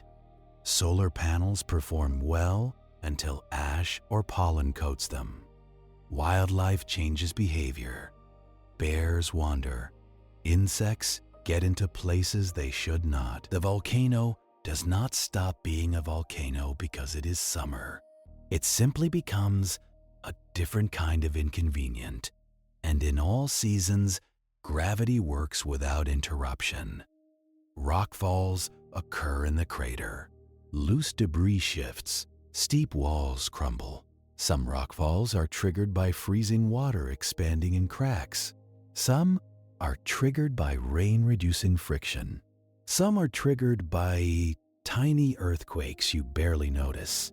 Sometimes rockfalls produce seismic signals that look like small quakes. You learn to distinguish them by waveform. Rockfalls have emergent onsets, a gradual increase in amplitude, and long durations. Like a hiss. Earthquakes are sharper, with clear arrivals. This is pattern recognition, trained slowly.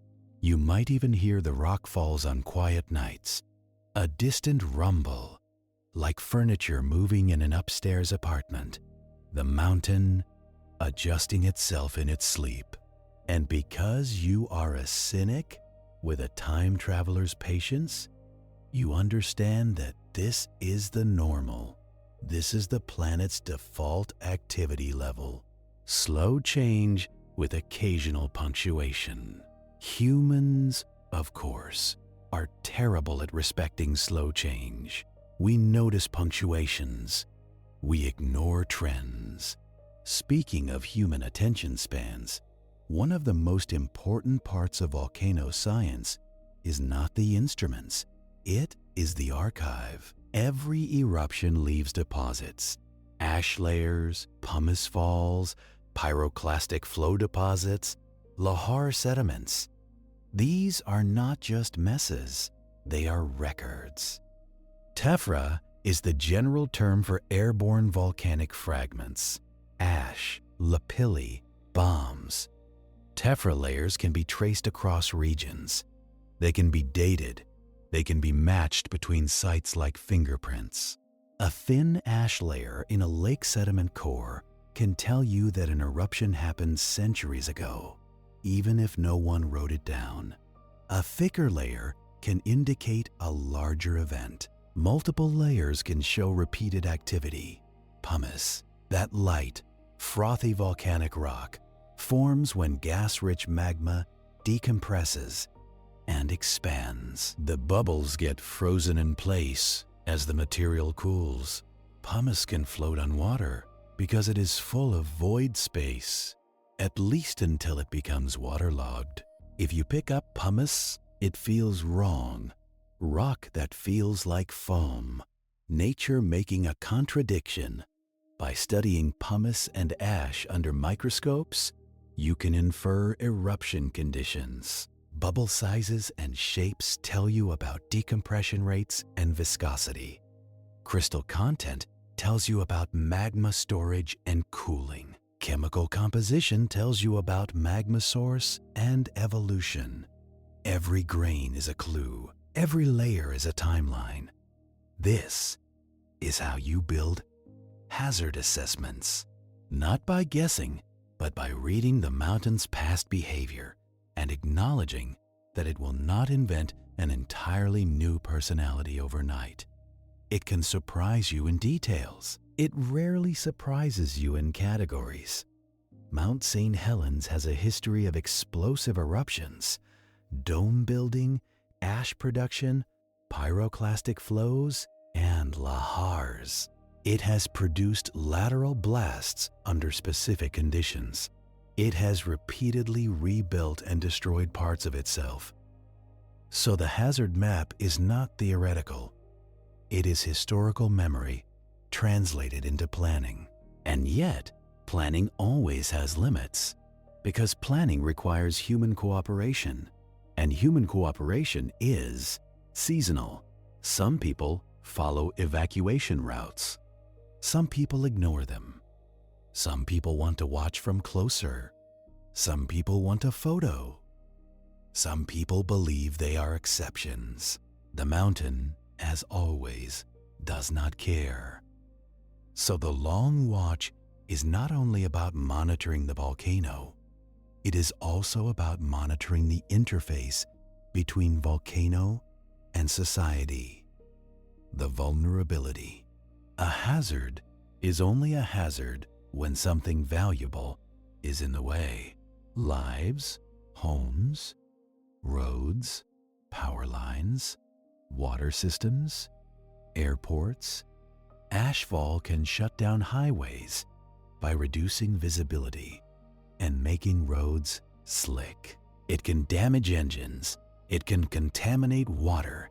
It can cause power outages by fouling insulators on electrical lines, especially when wet. Wet ash becomes conductive enough to cause flashovers, little arcs that trip systems offline. This is another unromantic truth. Even if no one is hurt, modern infrastructure is fragile to fine grit.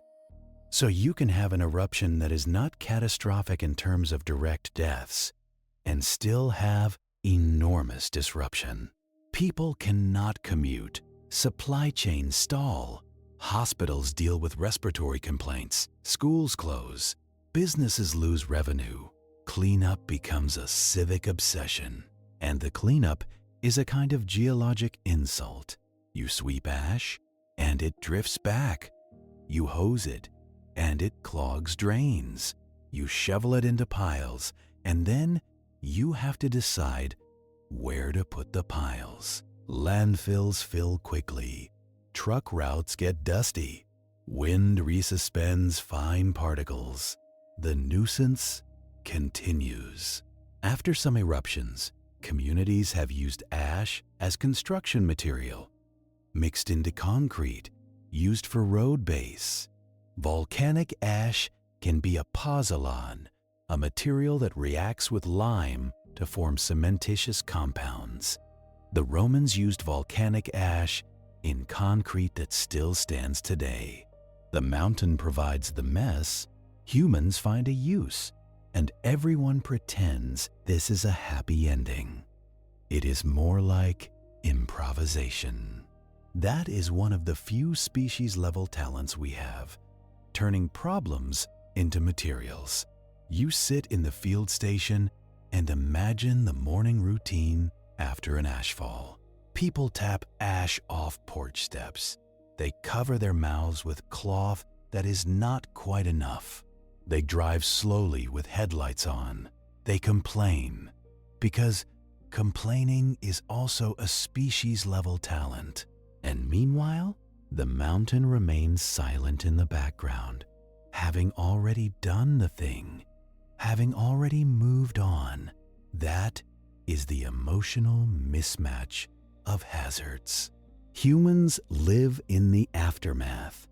Nature lives in the process. The process, tonight, is calm.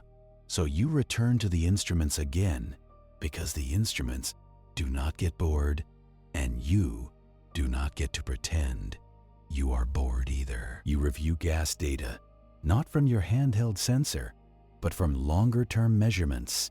Ratios matter. Sulfur dioxide compared to carbon dioxide. Changes can indicate magma rising, or changes in degassing pathways. Carbon dioxide often escapes earlier than sulfur dioxide because it is less soluble and because it can migrate through different pathways. Helium isotopes can be used too. Sometimes, helium-3 compared to helium-4 can indicate mantle contributions versus crustal sources. This is not bedtime trivia. It is a way to distinguish deep magmatic gas from shallow hydrothermal gas. But helium sampling is not casual. It takes careful collection, careful lab work, careful interpretation. It is slow science, the kind that rewards patience and punishes storytelling. So, you do not tell stories. You make plots, you compare to baselines, you check for instrument drift, you check for weather correlations. Weather matters because air pressure changes can influence gas release.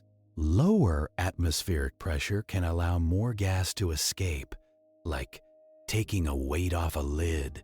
Rain can interact with fumaroles, changing steam output. Wind can disperse gases differently, affecting concentrations at sensors. Even the air participates. This is why volcanoes are not isolated. They are coupled systems interacting with climate, hydrology, ecology, and human infrastructure. When you say volcano, you are naming a node in a network, and networks are where surprises live. If an eruption melts snowpack rapidly, lahars become more likely. If heavy rain falls on fresh ash, lahars become more likely. If ash clogs rivers and raises beds, floods become more likely. If sediment retention structures fill, downstream risk changes. So, hazard management is not a single plan. It is an ongoing adjustment. You can see why people get tired of it. Ongoing adjustment is not a satisfying story. It is never finished. It is like cleaning your kitchen. The moment you finish, time begins undoing it. The earth is the same. You can mitigate, you can monitor, you can plan, and then you must do it again because rivers keep moving and slopes keep creeping and political budgets keep forgetting. And if you want a final insult, consider that volcanoes can affect climate, but not in the tidy way people imagine. Large explosive eruptions can inject sulfur dioxide into the stratosphere, where it forms sulfate aerosols that reflect sunlight. This can cool the planet temporarily. The cooling can last a year or two, sometimes longer, depending on the eruption. The classic example is Mount Pinatubo in the early 1990s, which caused a measurable global cooling. Mount St Helens was significant, but not a major climate-forcing event. Its plume did not inject enough sulfur into the stratosphere to drive global cooling. It did, however, remind everyone that the atmosphere is not a sealed room. It is a shared fluid. Ash and aerosols can also affect local weather, making skies hazy, changing radiation balance, influencing cloud formation. These effects are often subtle compared to daily weather variability, but they exist. And when you zoom out far enough, you realize the Earth has always been shaped by volcanism, not just in sudden events, but in long arcs of time. Volcanoes release gases that have built and modified the atmosphere over billions of years. Water vapor, carbon dioxide, nitrogen compounds, sulfur compounds. Early Earth had intense volcanism. Outgassing helped form oceans and atmosphere. Life emerged in a world where volcanic chemistry was part of the background. So when you sit here, listening to Mount St Helens breathe quietly, you are not just watching a hazard, you are watching a planetary function.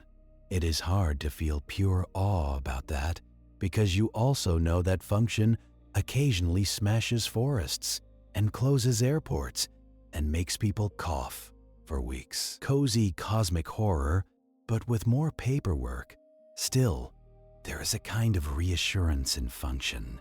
The Earth does not behave randomly. It behaves according to physics, chemistry, and history. It is indifferent, yes, but it is not whimsical. And the long watch continues, because the long watch is what you do when you cannot stop the system, and you still want to live near it.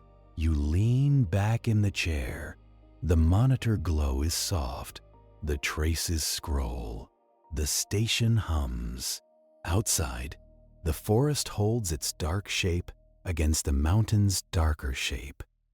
Somewhere under that silhouette, rock is cooling, crystals are forming, fluids are circulating.